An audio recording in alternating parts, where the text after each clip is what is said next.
නිර්මල බුද්ධ වචනය ලොවට දායාද කිරීමේ අරමුණ පෙරදැරිව ආරම්භ කරන ලද අරණක බණ පොත සූත්‍ර දේශනාවට සම්බන්ධ වී සිටින පින්වත් සංඝරත්නය ඇතුළු ඔබ සැමගෙන් අවසරයි. ලෝවැසියන් කෙරෙහි අනුකම්පාවෙන් ථේරවාදී ත්‍රිපිටකය පාදක කරගනිමින් සිදු කරනු ලබන අටවන අසිරිමත් සූත්‍ර දේශනාව දේශනා කිරීමට මෙහි වැඩමවා සිටින බෞද්ධ රූපවාහිනියේ විචිත්‍ර ධර්ම කතික නම කියන්න අවසරයි පූජනීය අකුරැස්සියේ සද්ධම්මානන්ද ස්වාමින් වහන්සේගේ පාද නමස්කාර කර ඔබ සැම වෙනුවෙන් මම අද දින මෙම දේශනාව සිදු කරන ලෙසට ස්වාමින් වහන්සේට ආරාධනා කර සිටිමි. සාදු සාදු සාදු. අවසරයි ස්වාමින් වහන්සේ. නමස්කාරය කියන්නේ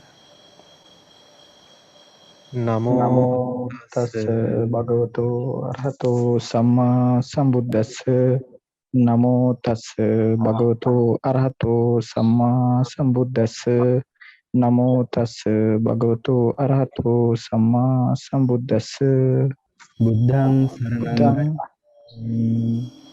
සරණං ගච්ඡාමි සරණං ගච්ඡාමි ධම්මං සරණං ගච්ඡාමි සංඝං සරණං ගච්ඡාමි සංඝං සරණං ගච්ඡාමි යම්පි බුද්ධං සරණං ගච්ඡාමි ဒုတိယံ පි බුද්ධං සරණං ගච්ඡාමි යම්පි ධම්මං සරණං ගච්ඡාමි ဒုတိယံ පි ධම්මං සරණං ගච්ඡාමි යම්පි සංඝං සරණං ගච්ඡාමි ဒုတိယံ පි සංඝං සරණං ගච්ඡාමි තතියම්පි බුද්ධං සරණං ගච්ඡාමි တတိယံ පි බුද්ධං සරණං ගච්ඡාමි තතියම්පි ධම්මං සරණං ගච්ඡාමි တတိယံ පි ධම්මං සරණං ගච්ඡාමි තතියම්පි සංඝං සරණං ගච්ඡාමි တတိယံ පි සංඝං සරණං ගච්ඡාමි සරණාගමනං සම්පුන්නං ආමබන්තේ පාණාතිපාතා වේරමණී සික්ඛාපදං සමාදියාමි පාණාතිපාතා වේරමණී සික්ඛාපදං සමාදියාමි අදින්නාදාන වේරමණී සික්ඛාපදං සමාදියාමි දින්නාදාන වේරමණී සික්ඛාපදං සමාදියාමි කාමේසු මිච්ඡාචාරා වේරමණී සික්ඛාපදං සමාදියාමි කාමේසු මිච්ඡාචාරා වේරමණී සික්ඛාපදං සමාදියාමි සාවාදා වේරමණී සික්ඛාපදං සමාදියාමි සාවාදා වේරමණී සික්ඛාපදං සමාදියාමි සුරාමේරය මජ්ජපමා දට්ඨානා වේරමණී සික්ඛාපදං සමාදියාමි සුරාමේරේ මච්චපමා දට්ඨානා වේරමණී සික්ඛාපදං සමාදියාමි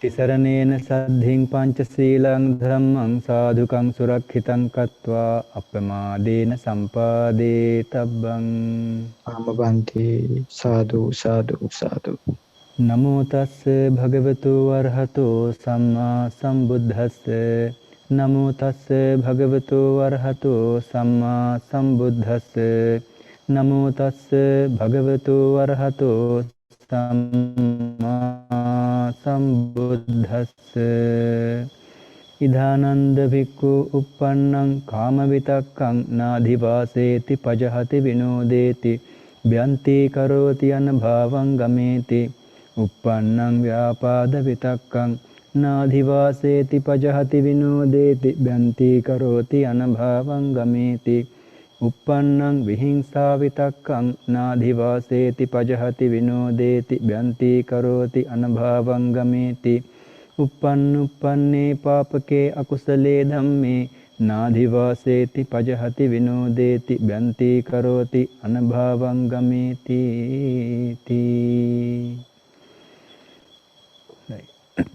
ශ්‍රද්ධාවන්ත වාසනාවන්ත පින්වත්නි අද දවසේ ඒ සූත්‍ර විස්තර විග්‍රහය සිද්ධ වෙන වෙලාවේ තල්ගමේ ලොකු ස්වාමීන් වහන්සේ මේ මොහොතේ වෙනත් කටයුත්තක නිරත වෙලා සිටින නිසා අපි ඒ අනුපිළිවෙල මට්ටම නොවුනත් භාවනාව සම්බන්ධ කරගෙන සූත්‍ර දේශනාවක් ඇසුරින් විස්තර විග්‍රහයක් කරන්නට තමයි බලාපොරොත්තු වෙන්නේ.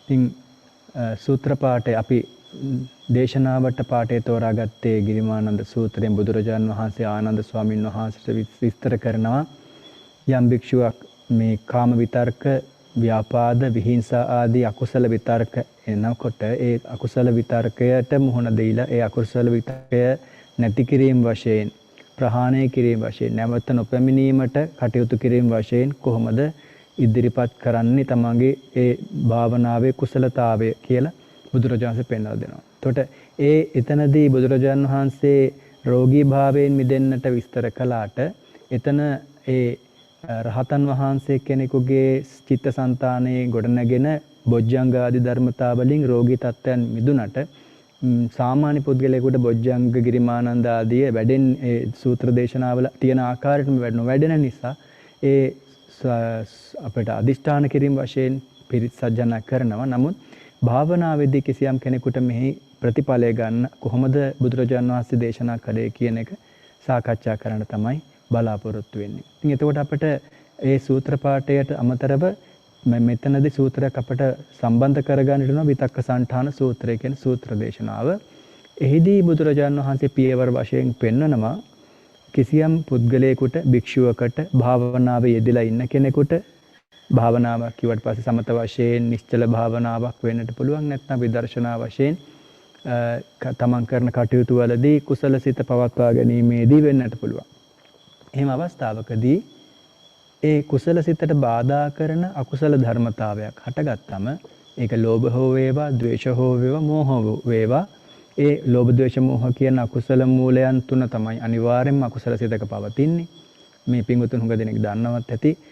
මෝහ චෛතසිකය, මෝහය කියන ස්වභාවය, නොදන්නා ස්වභාවය, නොදැනීම, චතුරාර්ය සත්‍ය පිළිබඳ අනවබෝධය, කුසලයෙන් සිත ඈත් වෙන ස්වභාවයේදී අනිවාර්යෙන්ම හිතේ හට ගන්නවා. ලෝභයේදීත් හට ගන්නවා මෝහය, ද්වේෂයේදීත් හට ගන්නවා මෝහය. මෝහය කියන එක සියලු අකුසල් වලට සාධාරණ චෛතසිකයක්. ඒතකොට ද්වේෂය සහ ලෝභය කියන චෛතසික දෙකත් ඒ ලෝභ ද්වේෂ සිත්වලදී හට ගන්නවා. එහෙම ඇති වෙන විට කොටින්ම අපිට දැන් පැහැදිලි සරලව කිව්වොත් එහෙම භාවනාවේ ආනාපාන සතියේ ඉන්න විට තමන් ප්‍රිය රූපයක්, තමන් කැමති දෙයක් තමන්ට ලෝභය ඇති කරමින්, රාගය ඇති කරමින් හට ගන්නකොට තමන්ට සිහියපත් වෙන විට හෝ දකින්න විට, ද්වේෂය ඇති කරන රූපයක්, ශබ්දයක් හෝ ධර්මතාවයක් හිතේ හෝ හට ගන්න අවස්ථාවකදී අපි ඒකට මුහුණ දෙන්නේ කොහොමද? කොයි ආකාරයකටද මේ අකුසලයෙන් ඈත් වෙන්නේ කියන පාඩම කියලා දීමක් තමයි බුදුරජාණන් වහන්සේ විතක්ක සන්ඨාන සූත්‍රයේ පියවර 5කින් විස්තර කරන්නේ. අපි බලමු කොහොමද මේ පියවර 5 එකිනෙකට සම්බන්ධ වෙන්නේ, කොහොමද මේක ක්‍රියාත්මක කරන්නේ කියලා. අපේ ත්‍රිපිටක දැනුමත් සම්බන්ධ කරගෙන, අපිට තියෙන පුංචි හෝ භාවනා දැනුමත් සම්බන්ධ කරගෙන, අත්දැකීමත් යොදාගෙන ඔබේ අත්දැකීමටත් අනුව මේක කොහොමද කෙරෙන්නේ කියලා. එතකොට පළවෙනිම පියවරේදී බුදුරජාණන් වහන්සේ පෙන්වනවා අපට කුසලයේ සිත පවත්වාගෙන යන විට ඇතිවන අකුසල චේතනාව, අකුසල ස්වභාවය, ලෝභ හෝ වේවා, ද්වේෂ හෝ වේවා, මෝහ හෝ වේවා, ඊට ප්‍රතිවිරුද්ධ, ඊට විරුද්ධ වූ කුසල අරමුණකින් ප්‍රහාණය කරන්න කියලා. එතකොට හැම කෙනෙක්ම දන්නවා ලෝභයට නම් අසුභය කියන කුසල කමඨහන උපකාරණ ලෝභය දුර්වල කරන්නට. එතකොට ද්වේෂය නම් ද්වේෂයට මෛත්‍රිය කියන ධර්මතාවය කුසල වශයෙන් උපකාර කරනවා ද්වේෂය කියන අකුසලයේ දුර්වල කරන්නට. එතකොට මේ මෛත්‍රිය හෝ අසුභය කියන කමඨහන් දෙක ගත්තට පස්සේ ඒ වගේම වැදගත් වෙන කමඨහනක් අපිට පේනවා බුද්ධානුස්සතිය කියන එක. කිසියම් කෙනෙක් දැන් මෛත්‍රී මෙත්තා සූත්‍රය නැත්නම් කරණීය සූත්‍ර දේශනාවට පාදක වෙච්ච කාරණාවේදී අපිට පේන දෙයක් තමයි විදර්ශනාදී භාවනා වඩන භික්ෂුවක් සියලු සත්වයන්ට මෛත්‍රී කරලා ආරම්භ කළ යුතුයි කියලා බුදුරජාණන් වහන්සේ වර්ගීකරණයක් කරලා පෙන්නනවා. සත්වය දීඝාවාය මහන්තාවා මජ්ක්‍ධිමා රස්ස අනුක තූල වශයෙන්, ප්‍රමාණාත්ම වශයෙන්, දිට්ඨාවායේ වද්දිට පෙනෙන නොපෙනෙන වශයෙන්, දූරේ අවිදූරේ ළඟ දුර වසන සත්වය වශයෙන්, ඉපදුන්න ඉපදීම සම්භවය සොයන සත්වය වශයෙන් මෙහෙම වර්ගීකරණයක් දෙනවා. එතකොට එහෙම දීලා අපිට පැහැදිලි කරනවා ගැඹුරු විදර්ශනාවට උත්සාහ කරන භික්ෂුවක්, උත්සාහ කරන යෝගියෙක් මෛත්‍රී භාවනා කරලා ආරම්භ කළ යුතුයි කියලා. කර්ණී සූත්‍රය විස්තර කරන්නේ එහෙමයි. එතකොට ඒ වගේම භාවනාව පුරුදු පුහුණු කරන කෙනෙක් දන්නවා අපි ආනාපාන සති විදර්ශනාවට සතර සතිපට්ඨානයට යොමු වෙන්න ප්‍රථමයෙන් ආරක්ෂක භාවනා විදිහට නැත්නම් පූර්ව කෘත්‍යයක් කරනවා. ඒ පූර්ව කෘත්‍යයේදී වැදගත් වෙන දෙයක් තමයි මේ බුද්ධානුස්සති මෛත්‍රී අසුභ මරණ. අපි ගාථාව කියන්නේ බුද්ධානුස්සති මෙත්තාච අසුභං මරණස්සති. ඉතිමා චතුරාර්යකා භික්ඛු භාවය සීලවා. එතකොට භික්ෂුව කියන අර්ථය දෙනවා භික්ෂු භික්ෂුණී උපාසක උපාසිකා සියලු දෙනාට. භික්ෂුව කියවම කෙනෙක් වර්ධියට වටහා ගන්න එපා බුදුරජාණන්සේ භික්ෂුන් වහන්සේලාට කියපු දෙයක් කියලා.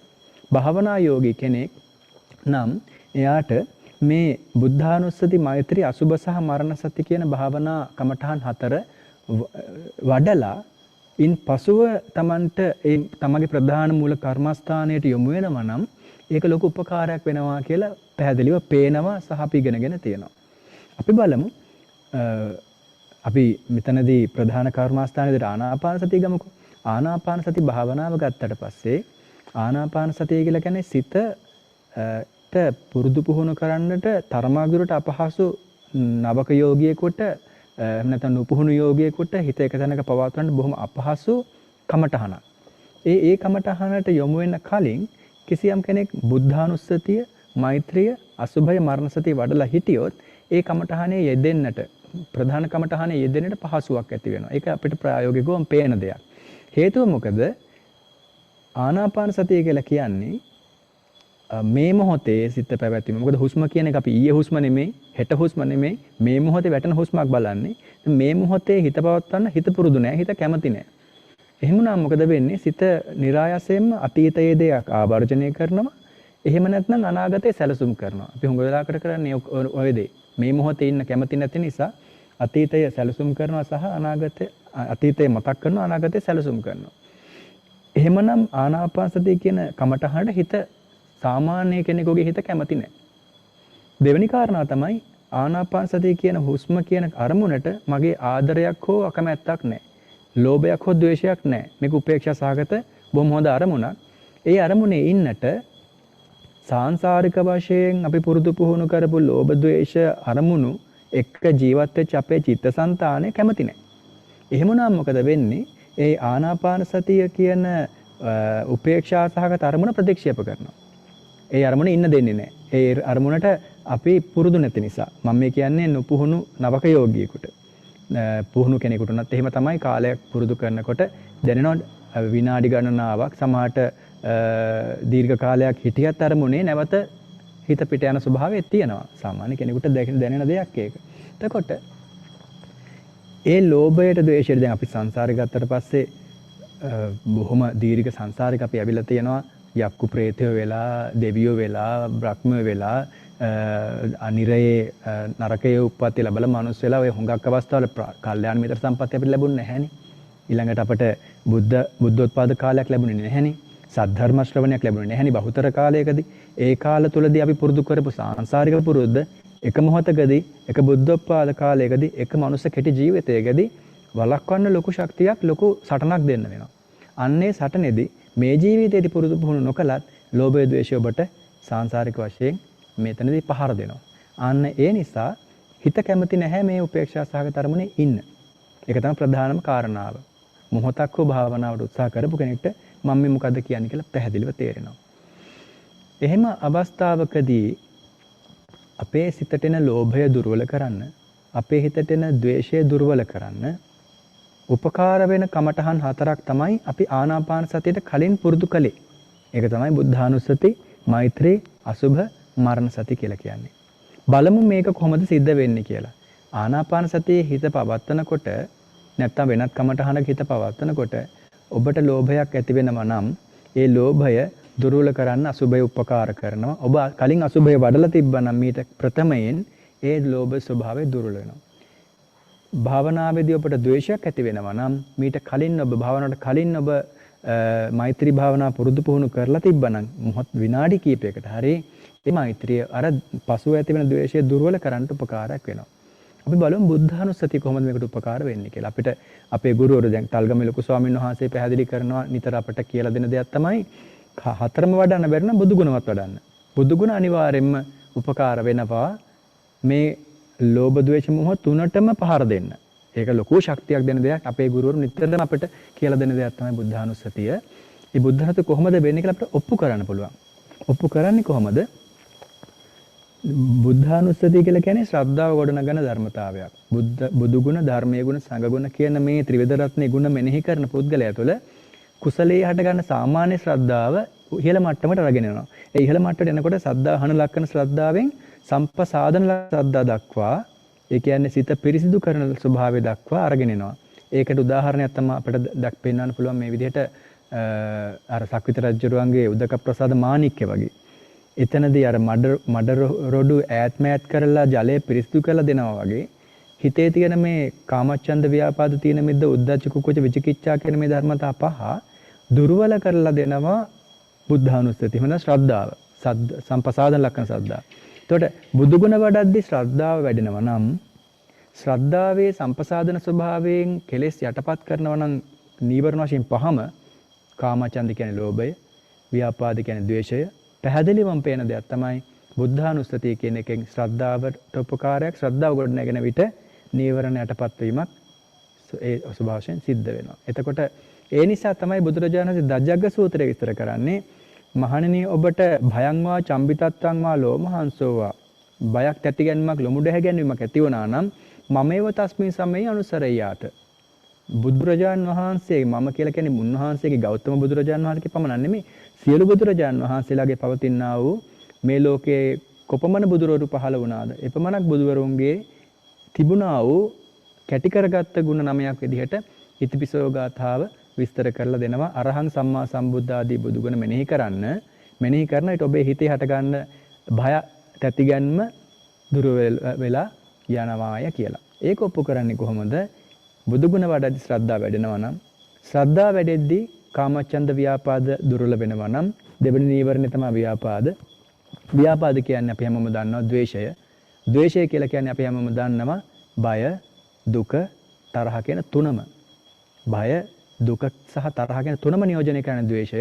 ද්වේෂිත දෙකක් අභිධර්මයට අනුව මෙහෙම බැලුවම බුදුගුණ වඩන කෙනාට ගොඩ නැගෙන ශ්‍රද්ධාව නිසා ව්‍යාපාදයේ දුර්වල වෙනවා නම් එහෙමනම් ඔබට බය අඩු වෙන්නම ඕනේ. ඒක තමයි ස්වභාවය. එතකොට පරමාර්ථ ගැන ඉගෙන ගැනීමේ වැදගත්කම මේකයි. බුදුගුණ මෙනෙහි කරන විට කොහොමද බය නැති වෙන්නේ? බය නැති වෙන්නට හේතු වෙන ධර්මතාව කියන ශ්‍රද්ධාව මොන වගේද? එහෙම ශ්‍රද්ධාවක් හිතේ තමගේ හට ගන්නකොට බෝධිසත්වයන් වහන්සේ පාරමිතා පුරුපු ටිකවත් මතක් කරනවා නම් ඒ මතක් කරනකොට අපට ඒ අප වෙනුවෙන් කළ කැපකිරීම ඇස්මස් දන් දීලා තිරිසන් අපාය ඉපදිලත් ඒ කරපු කැපකිරීම දරුවෝ දන් දීලා කාටද පුළුවන් මේව කරන්න. එතකොට එවැනි හැඟීමක් ඇති වෙන විට අපට පෙරලි වඳින්න හිතෙනවා. ඒ හිතෙන ස්වභාවයට තමයි මේ බුදුරජාණන් නමක් දෙන්නේ ශ්‍රද්ධාව කියලා. අපි පොතේ ලියුවට, කියෙව්වට, කාට හරි කියලා දුන්නට ශ්‍රද්ධා කියලා හෘද ස්පන්දනයේ වෙනස අඳුර ගන්න ඕනේ. රුධිර ගලනේ වෙනස අඳුර ගන්න ඕනේ. මේ ධර්මතාවයන් හිතේ හට ගන්නකොට මට මේ දැන් මේ ශ්‍රද්ධාව ඇති වෙලා තියෙන කියලා තේරෙන්නට ඕනේ. ඒකයි ප්‍රායෝගික කෙනෙකුගේ ස්වභාවය. නැත්නම් පොතක ලියලා විභාගයක් කරන්න නම් කාටත් පුළුවන්. මේක අඳුන ගන්න එක තමයි අමාරු වැඩේ. එහෙම ශ්‍රද්ධාව ගොඩ නැගෙනකොට භය නැති වෙනවා නම් ඒක තමයි ද්වේෂයේ ප්‍රහාණය. ඒ විදිහට අපි තේරුම් ගන්නට ඕනේ. දැන් බලමු විතක්ක සන්තාන සූත්‍රයේ පෙන්වන මේ අකුසලයට විරුද්ධව කුසලය යොදාගන්නේ කොහොමද කියලා අපි හිතමු. අපි සතරකමටන් වඩලා පටන් ගත්තා කියලා. පටන් ගත්තට දැන් ලෝභය වද දෙනවා. නොකඩවා වද දෙනවා. ලෝභයෙන් ගැලවීමක් නැහැ. එහෙම වුණාට පස්සේ නැවත අපිට පුළුවන් ඒ කමටහන මොහොතකට නතර කරලා ඒ ලෝභය වෙනුවට ඒ ලෝභය දුර්වල කරන්නට අසුභ භාවනාවට යොමු වෙන්න. හිමින් සැරේ අසුභය කෙස්ලොම් නියදත් අපි හිතමු අපට ලෝභය තුනේ රූපයක් විසභාග අරමුණ කාන්තාවට පුරුෂයෙකුට කාන්තාවක් කියලා. එහෙම ලෝභය ඇති වෙච්ච අවස්ථාවේදී ඒ පුරුෂයා හෝ කාන්තාවගේ කෙස්ලොම් නියදත් ආදී කේසා ලෝමා නඛා දන්තා තචෝ වශයෙන් ප්‍රායෝගික මෙනෙහි කරන මේක වචන නෙමෙයි. වචනය ප්‍රායෝගික මෙනෙහි කරනවා. ඒ මෙනෙහි කරන විට ඔබට මේ අන්ත ගුණ මේ බොකු බඩවැල් සියල්ලක් මේක අනිත්‍ය ස්වභාවිකයි කියලා කොටස් වශයෙන් බලන්න පුරුදු වෙනවා. එහෙන් බලන විට ලෝභය දුර්වල වෙලා යනවා. ද්වේෂයත් ඒ වගේ කිසියම් පුද්ගලයෙක් පිළිබඳව ඔබට ද්වේෂයක් ඇති වෙනවා නම් සිදුවීමක් පිළිබඳ ද්වේෂය ඇති වෙනවා නම් මොහොතකට ඔබේ ප්‍රධාන කමටහන නතර කරලා දැන් ප්‍රධාන කමඨාන වඩන්න බෑනේ. ඒ බැරි නිසා එතනින් මෛත්‍රියට යොමු වෙනවා. හැබැයි මතක තියාගන්න ලෝභය සිතේ කැකෑරෙන මොහොතේදී මෛත්‍රිය වඩන්න අමාරුයි. ඒක තමයි ඒ විරුද්ධ දෙයක්. හරියට ගිනි අඟුරු ටිකකට ජලය ඉසිනවා වගේ මේක අමාරු වැඩක්. නමුත් බුදුරජාන් වහන්සේ දේශනා කරනවා නම් ඒක සාර්ථක වීමේ කියාවක් තියෙනවාමයි. මොකද බුදුරජාන් වහන්සේ දේශනා කළොත් කළාමයි. ඒක එහෙමම තමයි. ඒ නිසා අපට කොහොමද ද්වේෂයෙන් නැති කරන්න බැහැනේ. අසුචියක් අසුචියෙන් හොදන්න බෑ. ඒකට ජලයවත් කළ යුතුයි. ඒ නිසා ද්වේෂය ඇති වෙන විට ඒක සංසිඳවන්නට පුළුවන්ම මෛත්‍රියෙන් තමයි. මේකට හොඳ උදාහරණයක් බුදුරජාණන් වහන්සේ පෙන්නනවා. මොකක්ද ඒ උදාහරණය?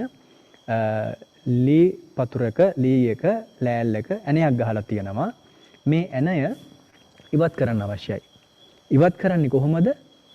තවත් පුංචි ඇණයක් පාවිච්චි කරලා. ඒ පුංචි ඇණය විසින් අර විශාල ඇණයට තට්ටු කළාම මේක වඩු වැඩ දන්න යන හොඳටම දන්නවා. බුදුරජාන් වහන්සේ සර්වඥතා ඥාණයෙන් දකින්න උදාහරණ ඒ උදාහරණ හරි අපූර්වයි. එතකොට ඒ විදිහට මේ විශාල ඇණය මොකද කරන්නේ?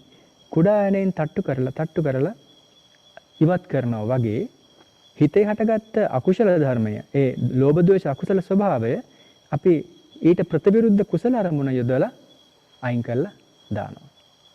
පැහැදිලි නේද? එතකොට අපි මේක ප්‍රධාන කමටහන් කලින් කරනවා සතර ආරක්ෂක භාවනා වශයෙන් බුද්ධානුස්සති, මෛත්‍රී, අසුභ මරණ කියලා.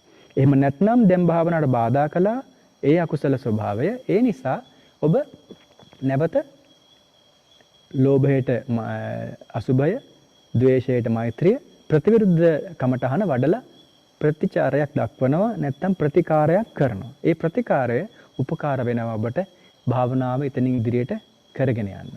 ඒක තමයි අපට දැනෙන අත්දැකීම් එක්ක භාවනාව වඩන කෙනෙකුට මේක උත්සාහ කරලා බලන්න පුළුවන්. දෙවණියට බුදුරජාණන් පෙන්නනවා මේ ක්‍රමයට ප්‍රහාණය කරගන්න බැරි නම් එහෙමනම් මොකද කරන්නේ? මේක ආදීනව වශයෙන් දකිනවා. දැන් කෙනෙකුට අපි හිතමු දැන් සාමාන්‍ය ජීවිතයේදී රාගය උත්සන්න වුණාට පස්සේ අපි දන්නවා මිනිස්සු කරන දේවල්. ද්වේෂය උත්සන්න වුණාට පස්සේ කරන දේවල්.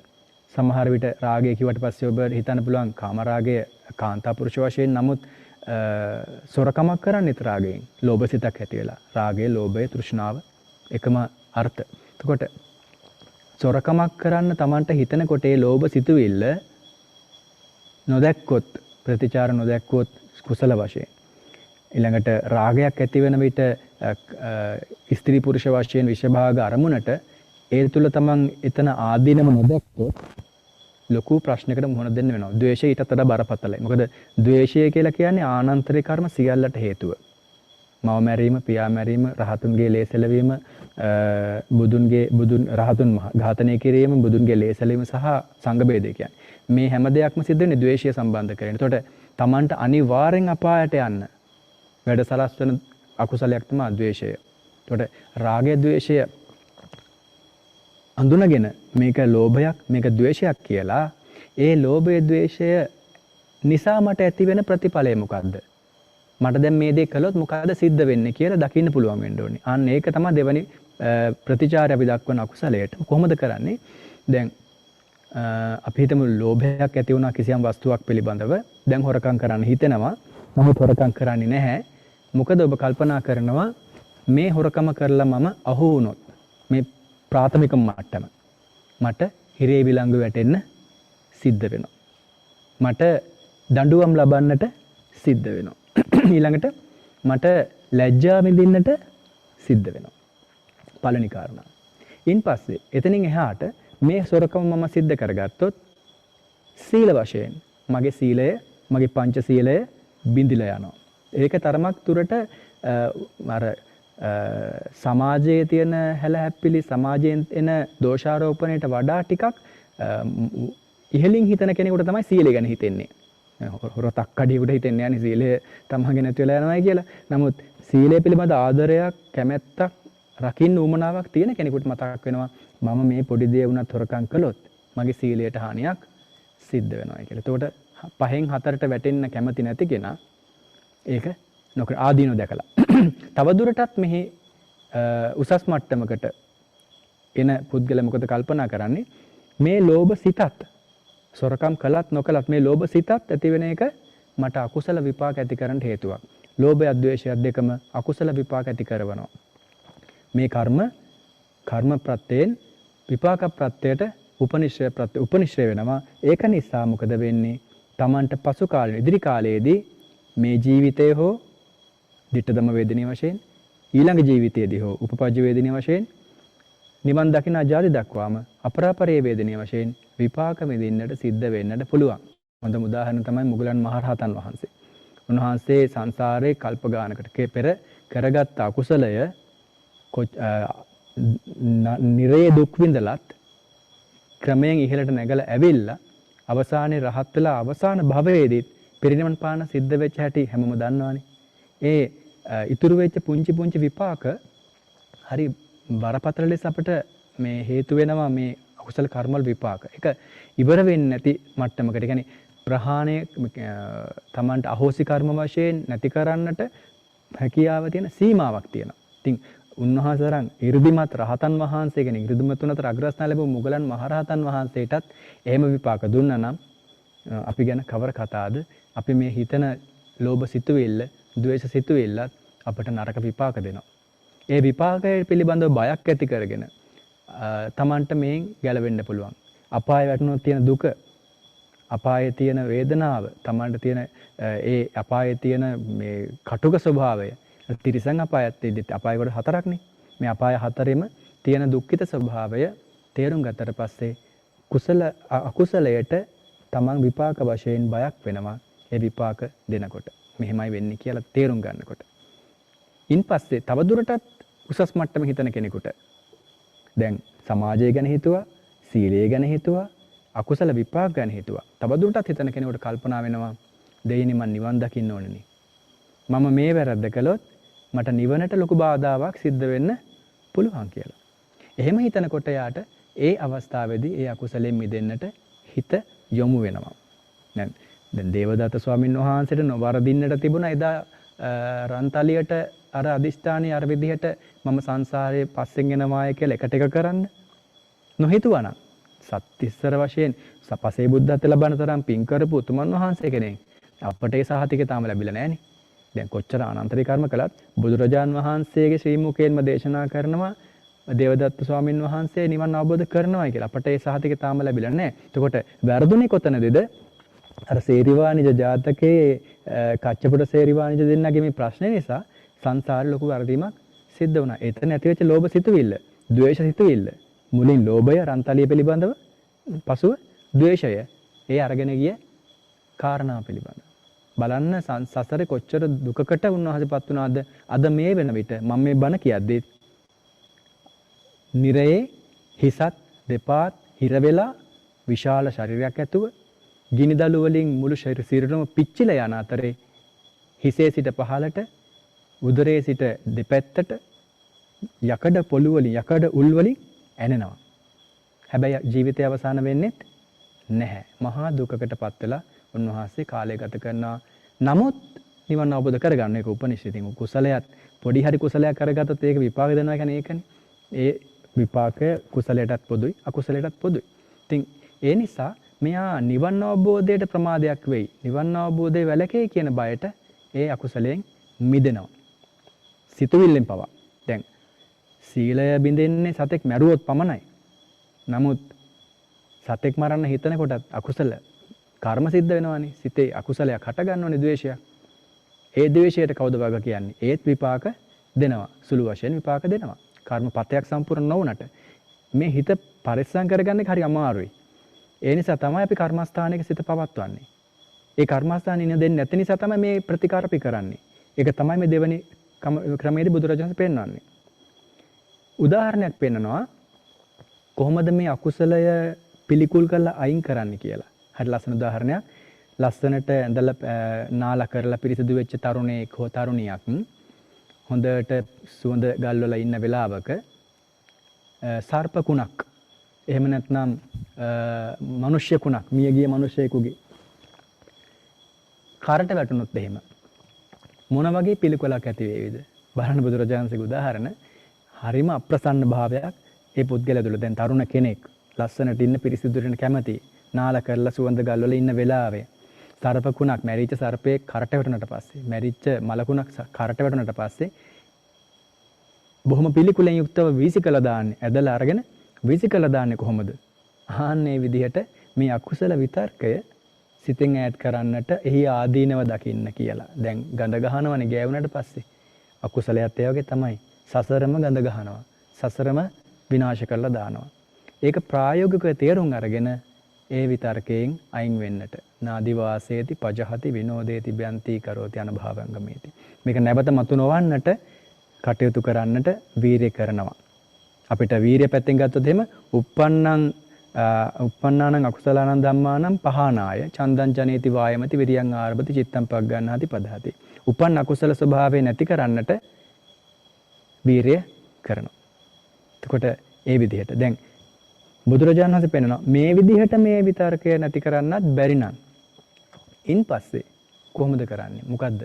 ඊළඟ ක්‍රමය, ඊළඟ ප්‍රතිකාරය මෙනෙහි නොකර ඉන්නවා. මෙනෙහි නොකර ඉන්නවා කියවට පස්සේ ඇතිවෙච්ච අකුසල ස්වභාවය නැවත හිතේ හටගන්න නැති වෙන්න මෙනෙහි නොකර ඉන්නවා. මෙනෙහි නොකර ඉන්නවා කියලා කියන්නේ මුකුත් නොහිතා ඉන්නවා කියන එක නෙමෙයි. මුකුත් නොහිතා ඉන්න බෑ. අවදියෙන් ඉන්න කෙනෙකුට අනිවාර්ය අරමුණක් ඇති වෙනවා සිතේ. හොඳ නිින්දේ ඉන්න කෙනෙකුට නම් භවාංග සිත තමයි හටගන්නේ. තමන් ප්‍රතිසන්දිගත සිතට සමාන ස්වභාවයක් තද නිින්දේ ඉන්න කෙනෙකුට. නමුත් එහෙම නොවන අවදියෙන් ඉන්න ඕනම අවස්ථාවක අපේ සිත ක්‍රියාත්මකයි. අපේ සිත අරමුණක අනිවාර්යෙන් එළඹ ගන්නවා. එතකොට මොකද්ද අපි කරන්නේ? ආනාපාන සතියේ හෝ සක්මනේ හෝ මොකක් හෝ කුමන හෝ ආකාරයක වේදනානුපස්සනාවේ හෝ තමන් හිතිය භාවනාවට උපේක්ෂා සහගත අරමුණට නැවත සිත අරන් එන්න ඕනේ. දැන් අපි ප්‍රායෝගික හිතුවොත් එහෙම අපි හිතමු පරයන්ක වාඩි වෙලා S2 පියාගෙන ටික වෙලාවක් භාවනා කරන විට කය ඇතිවන වේදනා ස්වභාවයක් පිළිබඳව තමන් අරමුණු කරමින් හිටියා. එහෙම නැත්නම් කය හටගන්න නැත්නම් හෘද ස්පන්දනය හුස්ම ඇතුල් වෙන පිට වෙන ස්වභාවය පිළිබඳව අරමුණෙන් හිටියා.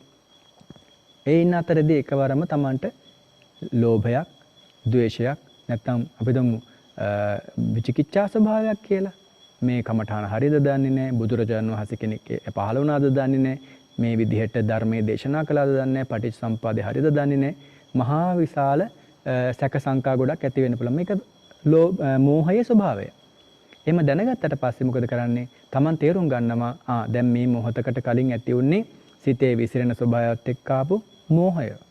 ඒකට විකිත්තං වා චිත්තං විකිත්තං චිත්තන්ති පජානාති දැනගෙන නැවත උපේක්ෂා සහගත අරමුණට ගන්නවා. අර අරමුණ නොහිතා ඉන්නවා. කාමච්ඡන්දයක් ඇති වුණා නම් සන්තං වා අජ්ජත්තං කාමච්ඡන්දං අත්තිමේ අජ්ජත්තං කාමච්ඡන්තෝති පජානා දැනගත්ත කාමච්ඡන්දය ඇති වුණා කියලා ලෝභය ඇති වුණා කියලා නැවත උපේක්ෂා සහගත අරමුණට හිතගත්තා. නැතුව අපිට මුකුත් නොහිතා ඉන්න හිස් බවක් ඇති කරගන්න ඒක එච්චර ප්‍රායෝගික වැඩක් නෙමෙයි. අනිවාර්යයෙන්ම කුසලයකට යොමු වෙන්නට ඕනේ. හොඳට තේරුම් ගන්න මෛත්‍රී භාවනාව වගේ පැහැදිලි සිත ප්‍රසන්න කරන අරමුණු වගේම ඔබ ඇවිදින විට පාදයේ ඔසවන තබන ස්වභාවයත් මහා වටිනා කුසල්. මොකද හේතුව ඒ අකුසලයේ සිත ඈත් කරලා සැබෑ ස්වභාවය, සත්‍ය ස්වභාවය, ලෝක ස්වභාවය, පරමාර්ථ ස්වභාවය නැත්නම් විදර්ශනාවට ඔබේ හිත අරගෙන එන්නට ලොකු ශක්තියක් දෙන නිසා. ඒ නිසා තමයි බුදුරජාණන් පෙන්වන්නේ සතර සතිපට්ඨාන සූත්‍රයේදී අභික්ඛන්තේ පටික්ඛන්තේ ආලෝකිතේ විලෝකිතේ ආදී වශයෙන් මේ සියලු අරමුණු වල උච්චාර පස්සාව කම්මි වැසිකිලි කැසිකිලි කරද්දී පවා මේක සිහි කල්පනාවෙන් කරන විට වටිනා කුසලයක් සිද්ධ වෙන්නේ.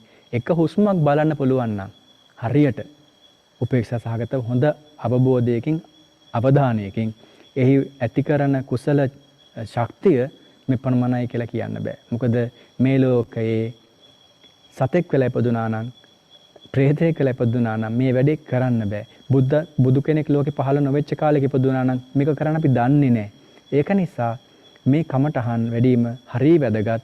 ඒ කමඨහනකට සිත යොමු කරන විට අර අකුසල විතර්කය නැති වෙලා යනවා. උදාහරණයක් වෙනවා භාගතුන් වහන්සේ කිසියම් පුද්ගලයෙක් ඇස් අරගෙන ඉන වෙලාවක භයානක රූපයක් යකෙක් වගේ අප්‍රසන්න ස්වභාවයෙන් යුක්ත රූපයක් මුණ ගැහුනොත් මොකද කරන්නේ? අපි සාමාන්‍ය එකපාරම මූණ ඉස්සරහට අපි අකමැති දෙයක් ආවද එක්ක අපි ඇස් දෙක පියා ගන්නවා. එහෙම නැත්නම් අහක බලා ගන්නවා. අන්න ඒ විදිහට තමන්ගේ ඉදිරියට එන අප්‍රසන්න රූපය නොබලා ඉන්නා වගේ ඇස් දෙක පියාගෙන. නැත්නම් අහක බලන්නා වගේ. තමන් ඒ එන ලෝභ සිතුවිල්ල, ද්වේෂ සිතුවිල්ල ප්‍රහාණය කිරීම වශයෙන් නොබලා ඉන්නට උත්සාහ කරනවා. එහෙම නැත්නම් මේ ලෝභය, ද්වේෂය අරමුණු නොකර වෙනත් අරමුණකට සිත යොමු කරනවා. දැන් මේ පහුගිය දවසක ලොකු ස්වාමීන් වහන්සේ ළඟට මම ගියා. බොහොම දුකක් ඇති වෙලා මගේ පෞද්ගලික කාරණාවන් නිසා ගොඩාක් දුකක් හිතට ඇති වෙලා. ඒ දුක වේදන අපි හැමතිස්සෙම අපට ඇතිවෙන ස්වභාවයෙන් අපි ගුරුවරයාත් එක්කනේ බෙදාගන්නේ. මගේ හිතට ඇතිවෙන විට කිසියම් දරා ගන්න බැරි ස්වභාවයක් අපි අපේ ගුරුවරයා ළඟට ගිහිල්ලා අපට ඇතිවෙන හැඟීම ප්‍රකාශ කරනවා. මගේ ගුරුවරයන් වහන්සේ තල්ගමුවේ ස්වාමීන් වහන්සේ මොකද කිව්වේ? ඒක හිතන්න නැතුව ඉන්න. හරි ලස්සන කමඨාන බුදුරජාණන් වහන්සේ දේශනා කළ ආකාරයටම හිතන්න නැතුව ඉන්න. හිතන්න නැතුව ඉන්න කියලා කියන්නේ කුසල අරමුණකට හිත ගන්න. ඒකත් කියලා දුන්නා. ත්‍රිපිටක පොතේ මොකක් හරි කොටසක් සූත්‍රයක් අරගෙන කියවන. එතකොට ඒ දුක හිතෙන් නැති වෙලා යනවා. ඉතින් එහෙම තමයි අපේ සිත. ආනන්ද ස්වාමීන් වහන්සේත් එහෙම ඇඬුවා නම් අප ගැන කවර කතාවද? අපි හැමෝටම දුක ඇති වෙනවා. ඒ දුකට වග කියන්නේ ද්වේෂය. ද්වේෂය නිසායි දුක ඇති වෙන්නේ. නමුත් නොහිතා ඉන්න පුළුවන්. නොහිතා ඉඳීමේදී හිතට සංසිඳීමක් ඇති වෙනවා. ප්‍රායෝගික අමාරුයි තමයි. නමුත් කරන්නට බැරි නෑ. බැරි දේවල් බුදුරජාණන් වහන්සේ දේශනා කරන්නේ නෑ. මේක කරන්න පුළුවන්. අපහසු බව ඇත්ත. මොකද සංසාරයක් තිස්සේ අපි එකතු කරපු කෙලෙසයන් නිසා අපි පුරුදු පුහුණු කරපු මේ ලෝභ ද්වේෂ වලින් ගැලවෙන්න ලේසි නැහැ. ඒක අමාරු බව බුදුරජාණන් වහන්සේ දන්නවා. දන්න නිසා තමයි කල්පනා කළේ බුද්ධ හතර පතල මම මේක කාටද කියලා දෙන්නේ කියලා. කවුද මේකෙන් ගැලවෙන්නේ කියලා. කොණ්ඩඤ්ඤ ස්වාමීන් වහන්සේ සෝවාන් වෙච්ච වෙලාවේ බුදුරජාණන් සතු කොච්චර සතුටක් ඇති වෙන්නේ නැද්ද? අඤ්ඤාසිවත භෝ කොණ්ඩඤ්ඤෝ කියලා ඒ උදානේ දේශනා කළේ කොච්චර සතුටකින්ද? ඒ මොකද මේ වැඩේ අපහසුයි. හැබැයි ඒක පලිහක් කරගෙන කෙනෙක් නොවඩා ඉන්නව නම් උත්සාහ නොකර ඉන්නව නම් ඒක හරි අපරාධයක්. මේ දුර්ලභ මනුෂ්‍ය ජීවිතය අපිට ලැබිච්ච අවස්ථාවට අපි පිටුපෑව බවට පත් වෙනවා. ඒ නිසා ඒ අකුසල ධර්මය නොබලා ඉන්න ඒට විරුද්ධ ආකාරයෙන් නොවුනත් උපේක්ෂා සහගත අරමුණකට සිත යොමු කරගන්න උත්සාහ කරන්නට පුළුවන්. ඒ ක්‍රමයක් හරියන්නේ නැත්නම් බුදුරජාණන් වහන්සේ හතරවෙනි ක්‍රමය කියලා දෙනවා. මොකක්ද ඒ ක්‍රමය? යම් කෙනෙකුට ලෝභයක්, ද්වේෂයක් ඇති වෙලා තමන්ගේ කමඨහනට බාධා කරනවා නම් ඒ බාධාව ඇති වෙන විට තමන් ඒක දැන් කලින් නොබලා හිටියානේ. පළවෙනි අවස්ථාවේදී ප්‍රතිවිරුද්ධ කමඨහනකින් අයින් කළා. දෙවෙනි අවස්ථාවේදී පිළිකුල් භාවය දැනගෙන විපාක දැනගෙන බය වෙලා අයින් කළා. තුන්වෙනි අවස්ථාවේදී නොබලා හිටියා. දැන් අපි උත්සාහ කරන්නේ ඊටන ටිකක් උසස් මට්ටමේ වැඩක් කරන්න. මේ අකුසල වෙච්ච කාරණාව විස්තර විග්‍රහ කරලා බලනවා. කොහොමද මේක එන්නේ? මොකද්ද මේකට හේතුව? මොනවද මේකේ තියෙන්නේ කියලා හරියට කුසල සිතින් හැබැයි කෙනෙකුට අසුභ භාවනා වුණත් වර්ධින්න පුළුවන්. අර අපි කර වචන ටික කියන්නේ ඊය කියලා. එහෙම ස්වභාවයෙන් අසුභ භාවනා වැඩුවොත් එතන ද්වේෂයක් ඇති වෙන්නේ. දැන් සාමාන්‍ය පුරුදු කෙනෙකුට අසුචියක් දැක්කම එයාට ද්වේෂයක් ඇති වෙන්නේ. හැබැයි කමඨහන වඩන කෙනාට අසුචිය දැක්කම කමඨහනක් වැඩෙන්නේ. අසුභය වැඩෙන්නේ. අසුභය කියන අවස්ථාව පරිස්සමෙන් පරිහරණය කරන්න කමඨහනක්. මෛත්‍රියත් එහෙමමයි. ඒ මෛත්‍රියම තමන් ආදරය කරන කෙනාට වඩන්න ගියාට පස්සේ තමන් දන්නේත් නැහැ රාගයක්, ලෝභයක් වඩලා. පරිස්සමෙන් කරන්නට ඕනේ. හොඳට අවබෝධ කරගන්න ඕනේ මේකේ කොටස් වශයෙන්. දැන් බුදුරජාණන් පෙන්නනවා අපේ හිතේ හටගන්න මේ ලෝභය නැත්නම් ද්වේෂය කොහොමද හටගත්තේ කියලා පරීක්ෂා කරලා බලන්න කියලා. මේ ලෝභයේ මේ ද්වේෂයේ තියෙන්නේ මොනවද කියලා පරීක්ෂා කරලා බලන්න කියලා. දැන් හිතන්න සතිපට්ඨාන සූත්‍රය ඉස්සරයක් කරනවා චක්කුංච පජානාති රූපේච පජානාති යංච තදුබයං පටිච්චුප්පාජති සංයෝජනං තංච පජානාති. දැනගන්නවා. ඇස දැනගත්තා, රූපය දැනගත්තා. ඒ දෙකේ එකතුව නිසා හටගත්ත මේ විඥානයේ සිත පහළ වීම චක්කු විඥාන සිතට ලෝභ දෝෂ නැහැනේ. ඒක විපාක සිතක්නේ. ඉන් පස්සේ හටගන්නා ජවන වලින් තමන් බාරගන්නේ මේ රූපය දැකලා ලෝභ වශයෙන් නම් ඒ ජවන සියල්ල වග කියන්නේ ලෝභයට, අකුසලයට. ඒ රූපය දැකලා ඔබට කමඨහනක් විදිහට තේරුම් ගන්න පුළුවන් නම් වොත්තපන නැත්නම් ව්‍යවස්ථාවෙන් පස්සේ තේරුම් ගන්නට පුළුවන් ජවනයේ සියල්ල කුසල් බවට පත් වෙනවා. දැන් මෙතන සිද්ධ වෙලා තියෙන්නේ මොකද්ද?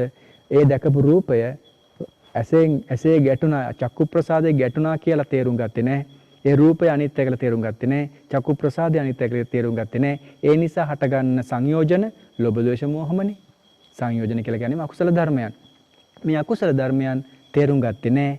ඒ නිසා Tamanට අකුසල් හටගත්තා. ඒක වැඩි දියුණු වෙලා පවතිනවා. දැන් සංයෝජනේ හටගන්නට අකුසල් ඇති වෙලා තමයි. කෙනෙක් හිතන්න පුළුවන් රූපය දැකලා රූපය ඇසේ ගැටිලා ඒ නිසා සිත් පහළ වෙලා ඒයින් අකුසල් ඇති වෙලා ඒ අකුසල් සංයෝජන හටගත්තට පස්සේ ඉතින් මොකද්ද කරන්න තියෙන්නේ කියලා. ඒ ඇතිවෙච්ච අකුසලේ දැක්කොත් තමයි එතනින් ඉදිරියට බලක්ව ගන්න පුළුවන්. ඒ නිසා තමයි බුදුරජාණන් පෙන්වන්නේ දැන් තමන්ගේ හිතට ඇතිවෙච්ච අකුසලය කොහොමද ඇති වුනේ කියලා බලන්න. අපි උදාහරණයක් විදිහට ගමු මෙන්න මේ විදිහට තමන් ප්‍රිය කරන රූපයක් තමන් ඉදිරියේ දැන් දකින්න. දැක්කම ඒක චක්කු ප්‍රසාදයේ ගැටලි ඉවරනේ දැන්. ඒක අඳුනගත්ත සංඥාවෙන් අඳුර ගන්න මේ අහබලා කියලා. ඒ අහබල් පුද්ගලයා කියලා අඳුරගත්ත ගමන් මොකද වෙන්නේ? පරණ පුරුද්දට තමන්ට ඒ පුද්ගලයා පිළිබඳව ලෝභයක්, ආශාවක්, රාගයක් ඇති වෙනවා. ඒ රාගය සංයෝජන වශයෙන් ඔබේ හට ගන්නවා. කාම රාග වශයෙන් හට ගන්නවා. ඒක දැනගත්තට පස්සේ මොකද වෙන්නේ? දැන් මේ හට ගන්න රාගය ඔබට පීඩා කරනවා, භාවනාව කරගෙන යන්න දෙන්නේ නැහැ. අපිට නැස් පියාගෙන ඉන්න අවස්ථාවක නම් මතක වෙන්න පුළුවන්. මේ මතක් වෙච්ච ලා දැන් භාවනාවට බාධා කරනවා, කරගෙන යන්න දෙන්නේ නැහැ. එහෙම වුණාම අපි ඔන්න විශ්ලේෂණය කරනවා මේ දැකේ රූපයක් නැත්නම් මේ මතක් වුණේ රූපයක්. ඒ රූපය මගේ මනසේ ඇති වුණා. නැත්නම් මේ දැක්කේ ඉදිරියේ ඉන්න ඇත්තම රූපයක්. ඒ ආලෝකය මගේ චක්කු ප්‍රසාදේ ගැටිලා මට හඳුනා ගැනීමක් සිද්ධ වුණා. මේ සියල්ලක් වෙනස් වෙන සුළුයි කියලා හොඳින් තේරුම් අරගන්න. අපි ද්වේෂය පැත්තෙන් අරගෙන උදාහරණයක් ගත්තොත් අපි හිතමු මේ විදිහට ඔබට කිසියම් දැන් පාරේ බලාගෙන ඉන්න වාහනයක් බස් එකක් එනකන් බලාගෙන ඉන්නවා.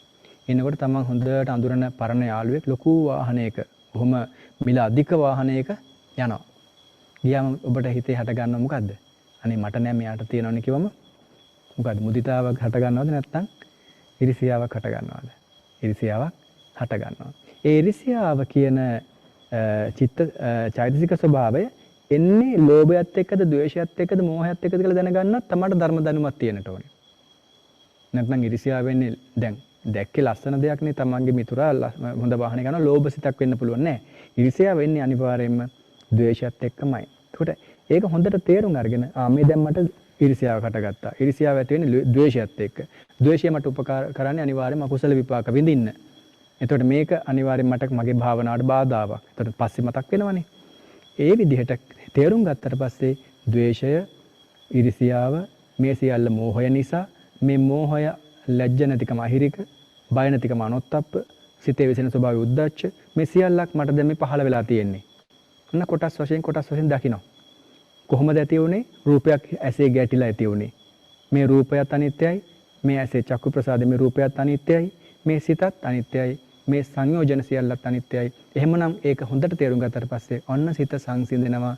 නැවත භාවනාවට එන්න පුළුවන් ආකාරයට හිත පාලනය කර ගැනීමක් සිද්ධ වෙනවා.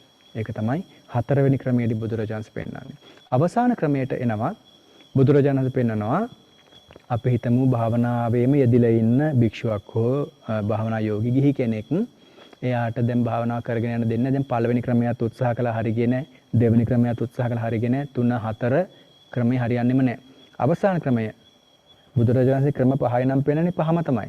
අනිවාර්යෙන් මේ අවසාන ක්‍රමයේදී Tamanට හොඳ ප්‍රතිඵලයක් ගන්නම පුළුවන්. කොහොමද කරන්නේ?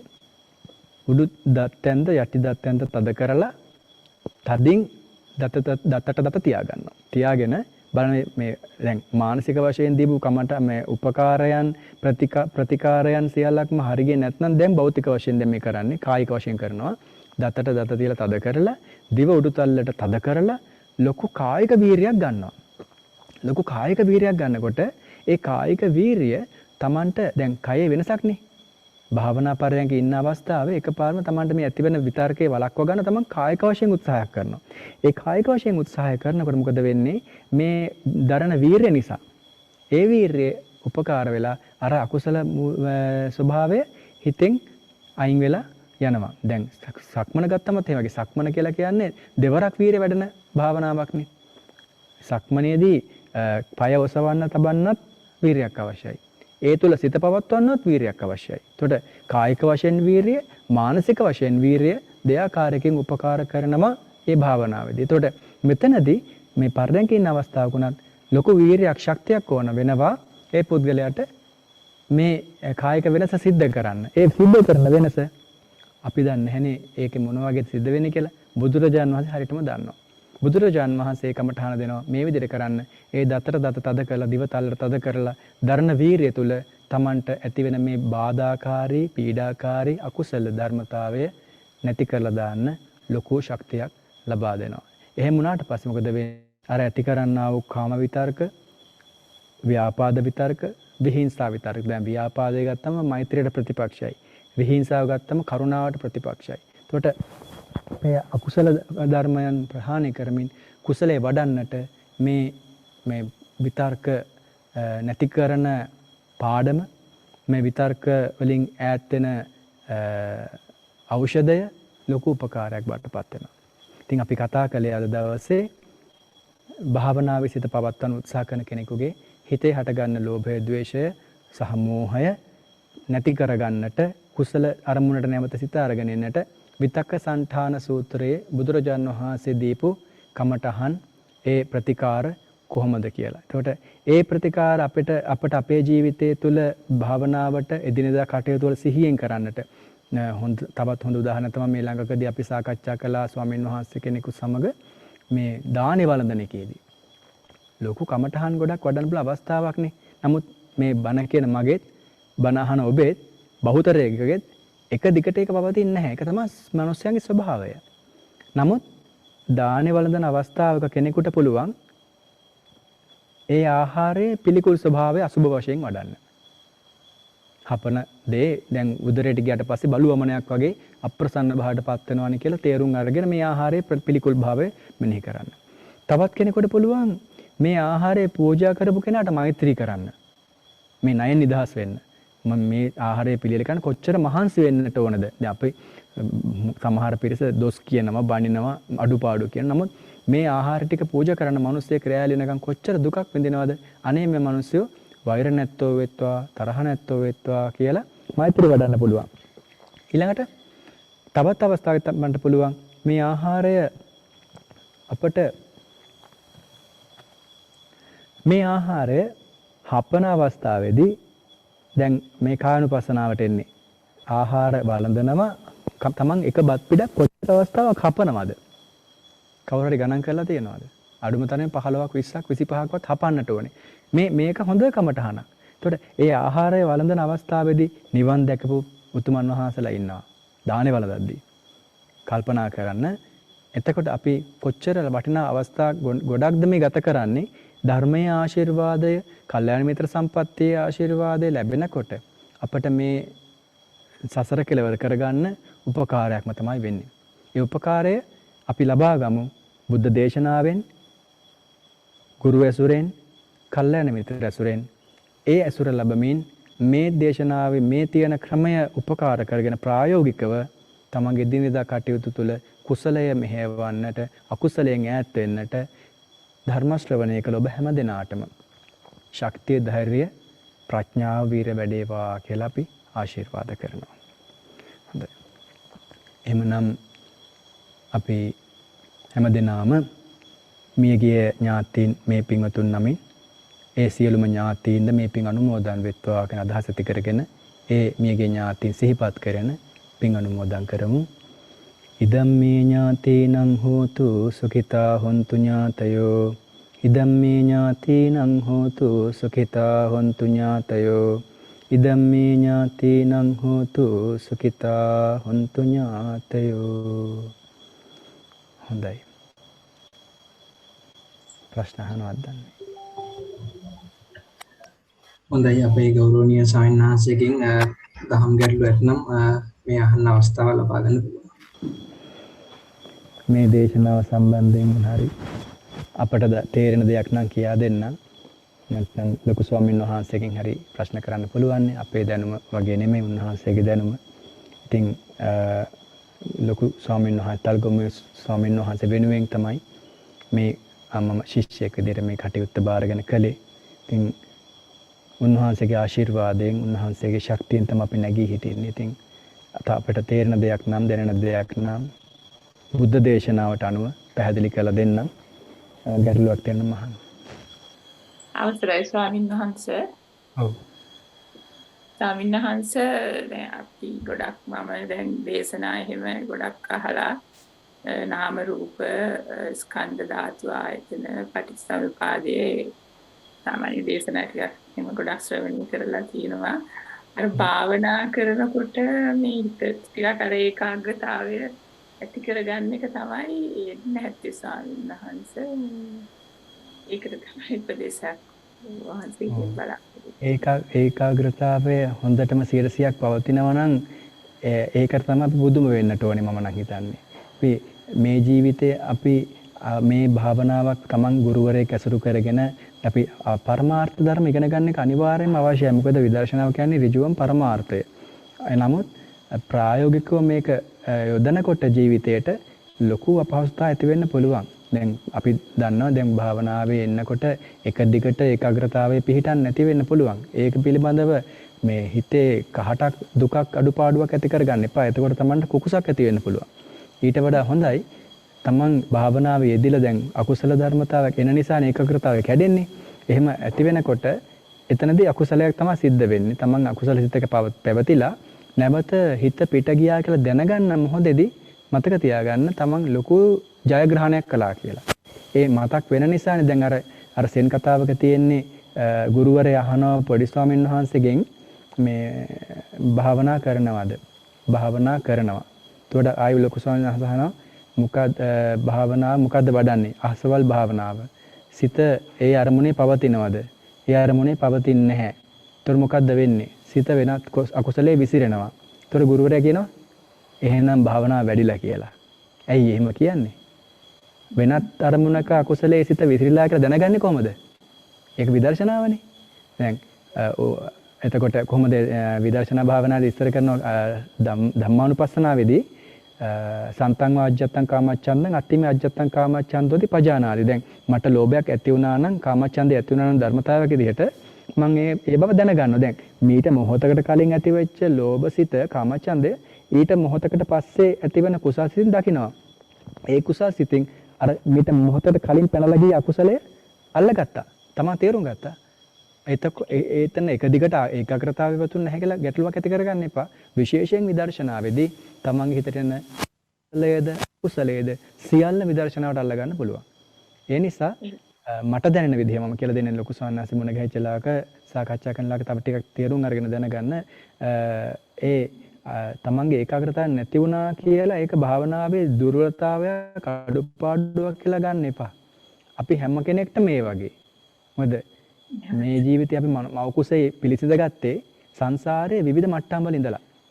ළමයි 10ක් අරගෙන නැත්නම් වැඩිහිටියෝ 10ක් අරගෙන 10 දෙනාව එකම විදිහට පුහුණු කළත් ඒකාග්‍රතාවය වෙන සමාන වෙන්නේ නැහැ. මොකද මේ ජීවිතේ 10ම එක සමානයි. නමුත් සංසාරේ හාත්පසින් වෙනස් නිසා හොඳට තේරුම් අරගන්න පිටතට ගිය සිත දැනගත්තා කියන්නේම ලොකු ජයග්‍රහණයක් බව. ඒ ජයග්‍රහණය ලැබුවා නම් එතනින් ඉදිරියට විදර්ශනාවෙන් හෝ තමන් වඩන කමටහන් ඉදිරියට යන්න ඒකට ඔබතුමියට පුරුදු ඉගෙනගත්ත පරමාර්ථ ධර්ම අනිවාර්යෙන් උපකාරයක් වෙනවාමයි. ඒ නිසා අපි කියන්නේ අභිධර්ම ඉගෙන ගත යුතුයි කියලා. ඒ පරමාර්ථ උපකාරයක් වෙනවාමයි. හැබැයි ප්‍රායෝගික කරද්දී ගුරුවරයෙක් ඇසුරු කරගෙන යන්න ඒකාග්‍රතාවයේ හිත දිගටම තිබුණ නැහැ කියලා කලබල වෙන්නට එපා. මම නම් දන්නේ ඒ විදිහට තමයි අපිට ගුරුවරු කියලා දෙන්නේ. එහෙමයි ස්වාමීන් වහන්සේ. ගොඩක් අර භාවනා දේශනා දැන් තියෙනවනේ ස්වාමීන් වහන්සේ ඒවට සම්බන්ධ වෙලා තමයි කරන්නේ. ඔව්. ගොඩක් පින් ස්වාමීන් වහන්සේ. දැන් අපි ඒක තමයි. ඒ දැන් අර මේ ජීවිතේදී අවසන් කරනවා කියන අදිෂ්ඨානයෙන් මගපල නිවන අවබෝධ කරගන්න තමයි අපි හැම කෙනෙකු උත්සාහ කරන්නේ. නමුත් එහෙම නොකියුනොත් ඔබතුමිය ඔය වඩන භාවනාව ඊළඟ ජීවිතේට අනිවාර්යෙන් උපනිශ්‍රයක් වෙනවාමයි. ඒක ඔබතුමියට ඊළඟ භවයකදී භාවනාව කියන දේ ඇහිච්ච ගමන් මේ නතර කරපු දණින් පටන් ගන්න පුළුවන්. ඒ නිසා ඉදිරියට කරගෙන යන්න. හොඳයි.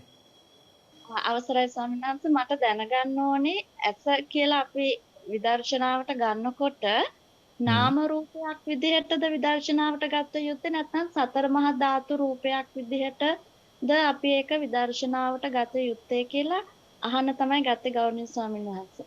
මෙහෙමයි. දැන් නාම රූප විදියටද ගන්නේ සතර මහා ධාතු විදියට ගන්නේ කිව්වම මේ ප්‍රශ්න දෙකම එකයි නේද?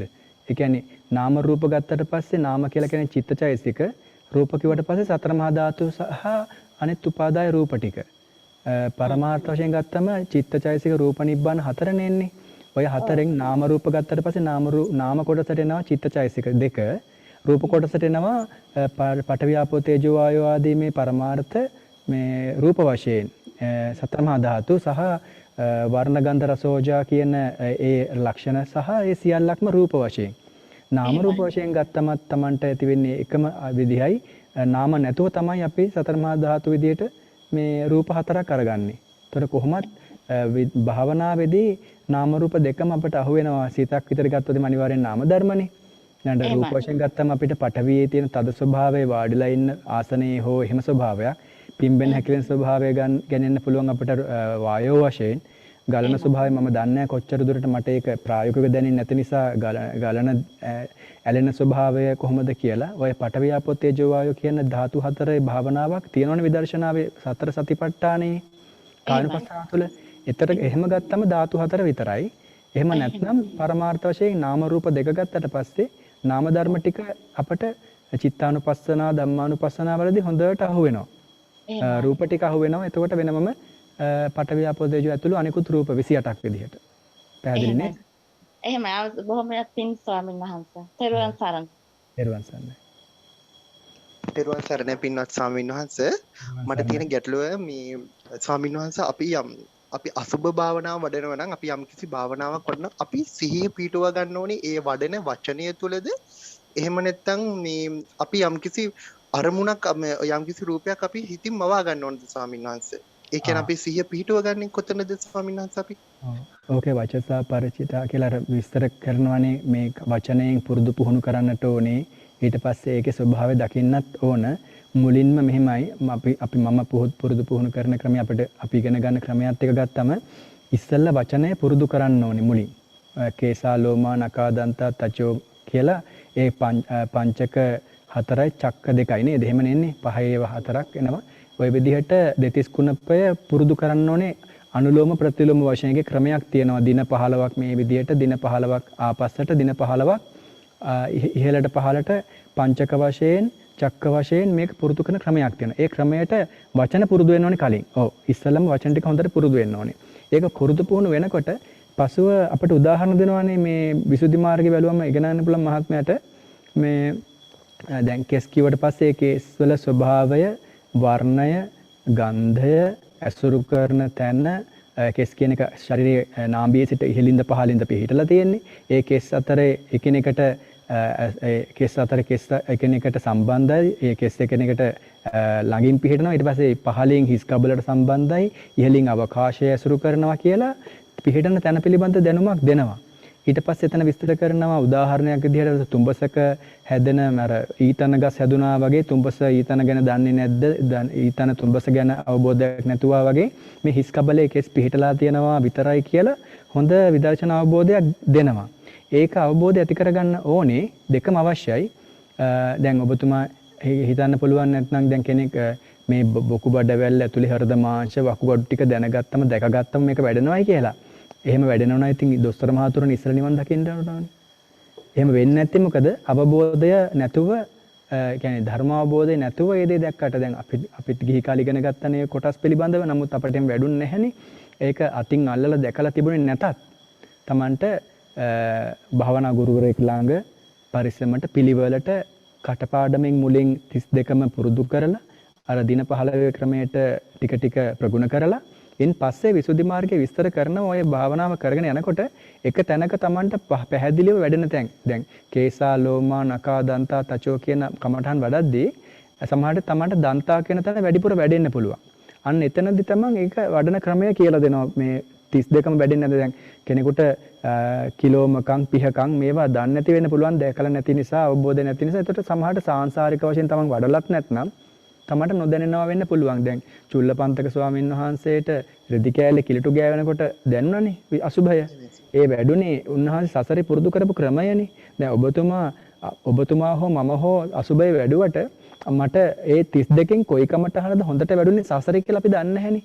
අන්න ඒ නිසා අපි 32ම හොඳට වචනයෙන් පුරුදු වෙනවා. පුරුදු වෙන ගමන් ඒකේ ස්වභාවයත් දැනගන්නවා. මේක පැහැදිලිව තියෙනවා විසුද්ධි මාර්ගයේ ස්වභාවය දැනගත යුතුයි කියලා.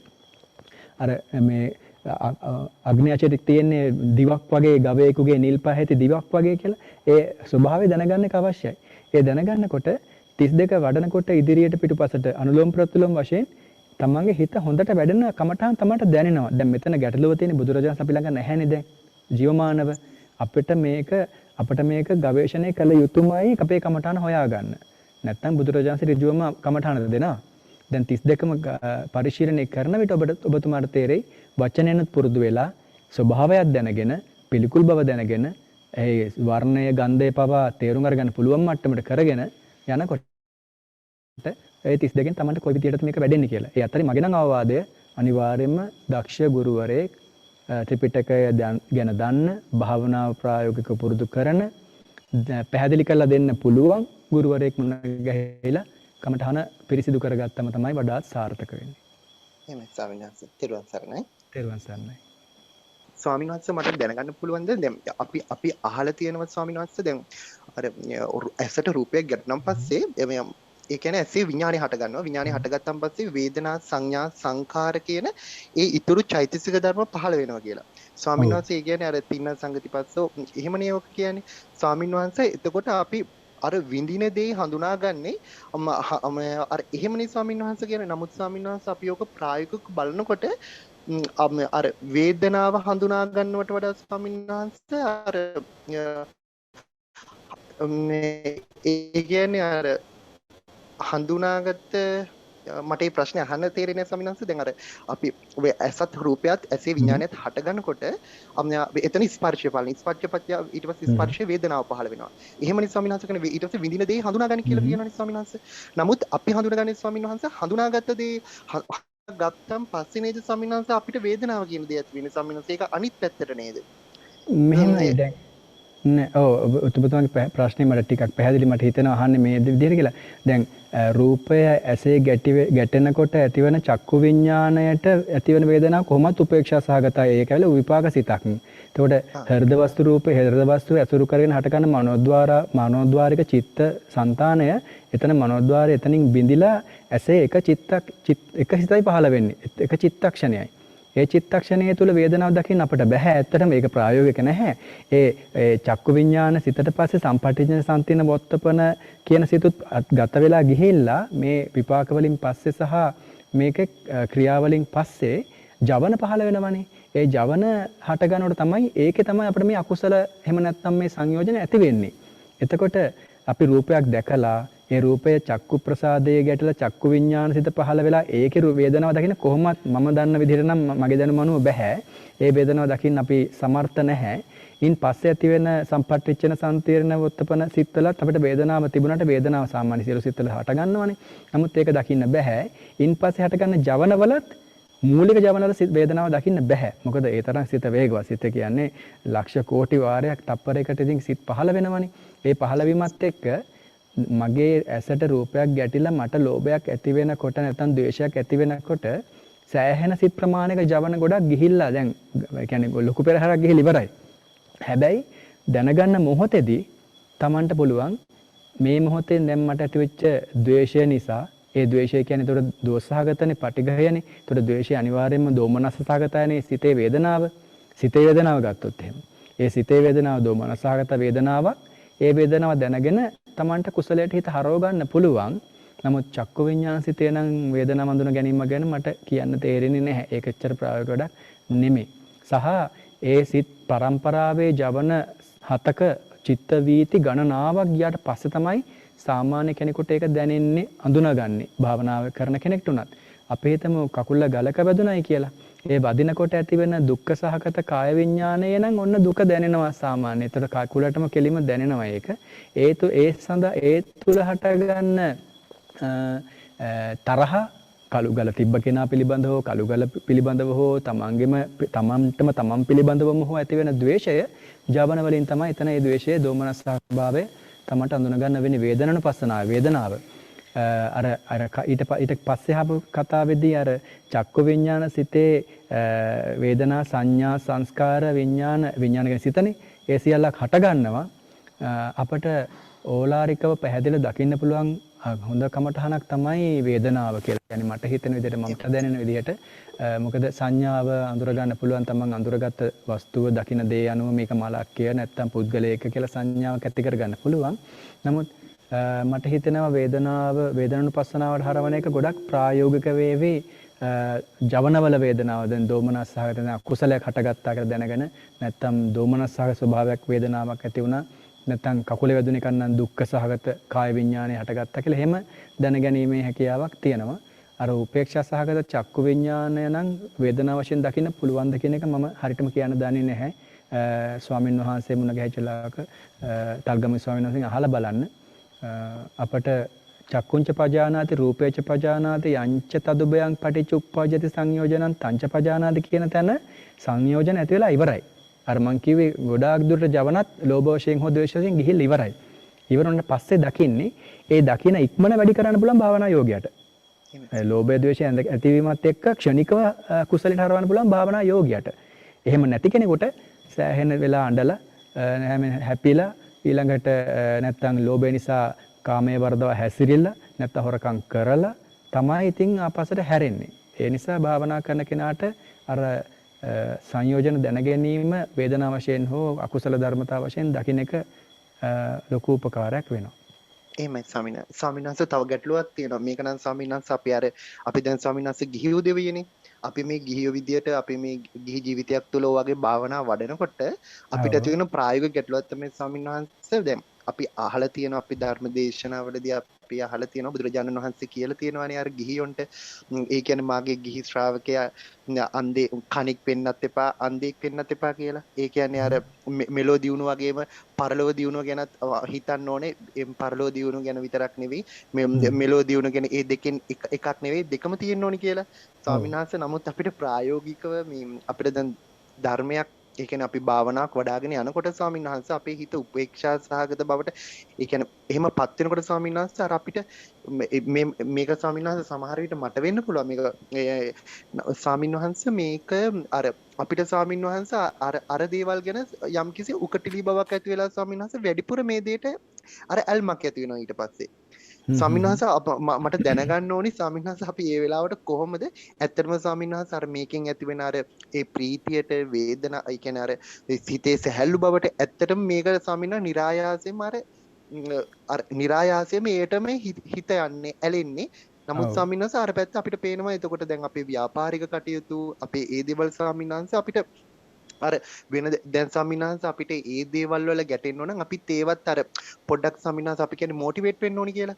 අපි ඒ විදිහට ඒවත් ගැන මෙනෙහි කර තමයි ස්වාමීන් වහන්සේ මේ දේවල් කරන්න ඕනේ. එතකොට තමයි ස්වාමීන් වහන්සේ අර අපිට මේ දේවල් කරන්න අර පොඩි ජවයක් එන්නේ. නමුත් ස්වාමීන් වහන්සේ අපිට දැන් භාවනා කරනකොට අර පැත්ත ස්වාමීන් වහන්සේ ඇත්තටම අත්හැරෙනවා. ඊට වඩා ලොකු දෙයක් අපි මේ පැත්තේ දකින්නවනේ. මට දැනගන්න ඕන ස්වාමීන් වහන්සේ මොකද මම ওই දෙකේ හරියට දුක් විඳිනවා කාලෙන් කාලයට. මට දැනගන්න ඕන ස්වාමීන් වහන්සේ මේ දෙක කොහොමද ඇත්තටම මේක සමබරව ගෙනියන්න පුළුවන් කියලා ස්වාමීන් වහන්සේ. මම ගිහියෙක් නොවන නිසා මට ඉතින් 100ක් මේ පැත්තට පරිලා ඉන්න පුළුවන් නේද? මෙහෙමයි. මට හිතෙන විදිහට වගකීමක් ඔබතුමාට තියෙනවා නම් ඒ වගකීම ඉෂ්ට කළ යුතු. මේ වැඩේ කරන්න ගියොත් එහෙනම් මං හිතන්නේ සාර්ථක වෙයි කියලා. හැබැයි ඔබතුමාට නැතුව පොදුවේ උත්තරයක් දුන්නොත් නම් මේ ලෞකික ලෝකෝත්තර පැත්තට අතරට අපේ ගිහි ඕන තරම් ලෞකික පැත්තට නම් බර වෙලා ඉන්නවා. ඒ නිසා අපේ අවවාදයේ පුළුවන් තරම් මේ පැත්තට බර වෙන්න උත්සාහ කරන්න කියලා. ඔබතුමා කියන විදිහට දැන් මේ පැත්තට බරන්නේ හිතනවනේ. එහෙනම් හිතන කෙනෙකුට වරදින තැන් තියෙනවා. අපි දැකලා දෙන ප්‍රායෝගික ජීවිතේ කන්නේ බොන්නෙත් නෑ, අඳින්නේ පළඳින්නෙත් නෑ, අම්මා තාත්තට සලකන්නේ. හරි පහසු වැඩක් නේ අම්මට තාත්තට සලකන්නේ නැතුව ඉන්න එක. දැන් දරුවන්ට සලකන අම්මා තාත්තට සලකන්නේ නැහැ. මේ බුදුරජාණන් දරුවෝ බිරිඳ දන් දුන්නා මේ බෝසත්ත්ව කාලේ. අම්මා තාත්තා දන් දුන්නේ නැහනේ. එහෙම දැන් ඔබතුමාගේ ප්‍රශ්නෙට මම උත්තරයක් දුන්නොත් එහෙම සමබර කරන්නයි කියලා තව කෙනෙක් ඒක ආයුධයක් කරගන්න පුළුවන් මට මේ වගකීම් වලින් නිදහස් වෙලා මෙහෙම කරන්න පුළුවන් කියලා. එතකොට අපි මම හිතන විදිහට ගිහි ජීවිතය ගත කරනවා නම් එයාට පින්ඩපාත යන්න බෑනේ. එතකොට ඒ ක්‍රමයක් යොදා ගන්නට වෙනවා. ඊට පෞල් වෙලා දරුවෝ ඉන්නවා නම් ඒ දරුවන්ට අනාගතයක් තියෙන්නට එපායි. ඒ පිළිබඳව හොයලා බලන්නට වෙනවා. කාට හරි වගකීම් හරි දෙන්නට වෙනවා. ව්‍යාපාර කරනවා නම් ඒ ව්‍යාපාර ඉතින් හරි පරිස්සමෙන් කරන්නට වෙනවා. මොකද බොරු කියන්නේ නැති ව්‍යාපාරිකයෝ අපිට හරි දුර්ලභයි හොයාගන්න බැරි තරම්. ඒක නිසා පරිස්සමෙන් ව්‍යාපාර කරන්නට වෙනවා. දැන් අනාථපිණ්ඩික සිටුතුමා ගත්තම බිම්බිසාර රජතුමා ගත්තම හොඳ උදාහරණ අපිට තියෙනවා. ඉතින් තමන්ගේ දරුවන් යොමු කරපු හැටි, තමන්ගේ ඒතකොට දැන් අනාථපිණ්ඩික සිටුතුමා කාල පුත්‍රයව යොමු කළ හැටි ධර්මයට සල්ලි දෙන්නම් බනහන්න යන කියලා. ඉතින් ඒ වගේ අර තමන්ගේ වපසරිය තුල, තමන්ගේ පවුල තුල තමන්ට වගකීමක් තියෙනවා නම් ඒක ඉෂ්ට කරන ගමන් ධර්මයේ තුල හැසිරෙන එක තමයි ඔබතුමාට දෙන්න තියෙන මට හිතෙන්නේ හොඳ සාර්ථක ක්‍රමය. එහෙම නැත්නම් ඒ සියලු වගකීම් පිළිවෙලකට පවරලා අනගාരികව හෝ වේවා පැවිදි වෙලා හෝ වේවා මේ 100%ක් මේ පැත්තට එන්නත් බැරි කමක් නැහැ. ඉතින් ශාසනය ඕන කෙනෙකුට විරුද්ධයි. කොටින්ම තාත්තගෙන් අවසර ගන්න ඕනේ කිව්වට බිරිඳගෙන් අවසර ගන්න ඕනේ කියලා බුදුරජාණන් දේශනා කළත් නැහැ. එහෙම ඒ නිසා එහෙම යොමු වෙන්නත් පුළුවන්. හැබැයි වගකීමක් දරනවා නම් ඒක පිරිසිදුවට පිළිවෙලට කෙරෙන ගමන් කළොත් මං හිතන්නේ සාර්ථකයි. මොකද ධර්මයට යොමු වෙනකොට ඒක ප්‍රීතියක් ප්‍රණීත බවක් ඇති වෙනවා තමයි. අපිට ගිහි ජීවිතයේදී මේ එනකන් සිහියක් නැති ගානට හරි ආසාවෙන් තමයි අපි අදටත් ඒ වගේ. අදටත් පැවිදි ජීවිතය තුළ ලොකු සැනසීමක් ලබනවා, ලොකු තෘප්තියක් ලබනවා, පුදුම සැහැල්ලුවක් අපිට තියෙනවා ගිහි ජීවිතයට වඩා. ඉතින් ඔබතුමාට තියෙන වගකීම් අනුව ඒක තීරණය වෙනවා. ඒක ඒ මත යැපෙනවා ඔබේ තීරණය. මම නම් කියන්නේ ඉතින් සාමාන්‍ය ගිහි කෙනෙකුට පුළුවන් තරම් ධර්ම පැත්තට යොමු වෙන එක හොඳයි කියලා. මොකද ගිහි පින්වතුන් බහුතරයක් ඕනටත් වඩා ලෞකික පැත්ත පෝෂණය කරන නිසා. ඔබතුමාගේ ජීවිතය ගැන මම හරියට දන්නේ නැති නිසා ඉතින් මට හරියට කියන්න තේරෙන්නේ නැහැ කොහොමද මට්ටම කියලා. එහෙමයි ස්වාමීන් වහන්සේ. බොහොම පැහැදිලි පිළිතුර ස්වාමීන් වහන්සේ. තෙරුවන් සරණයි. තෙරුවන් සරණයි.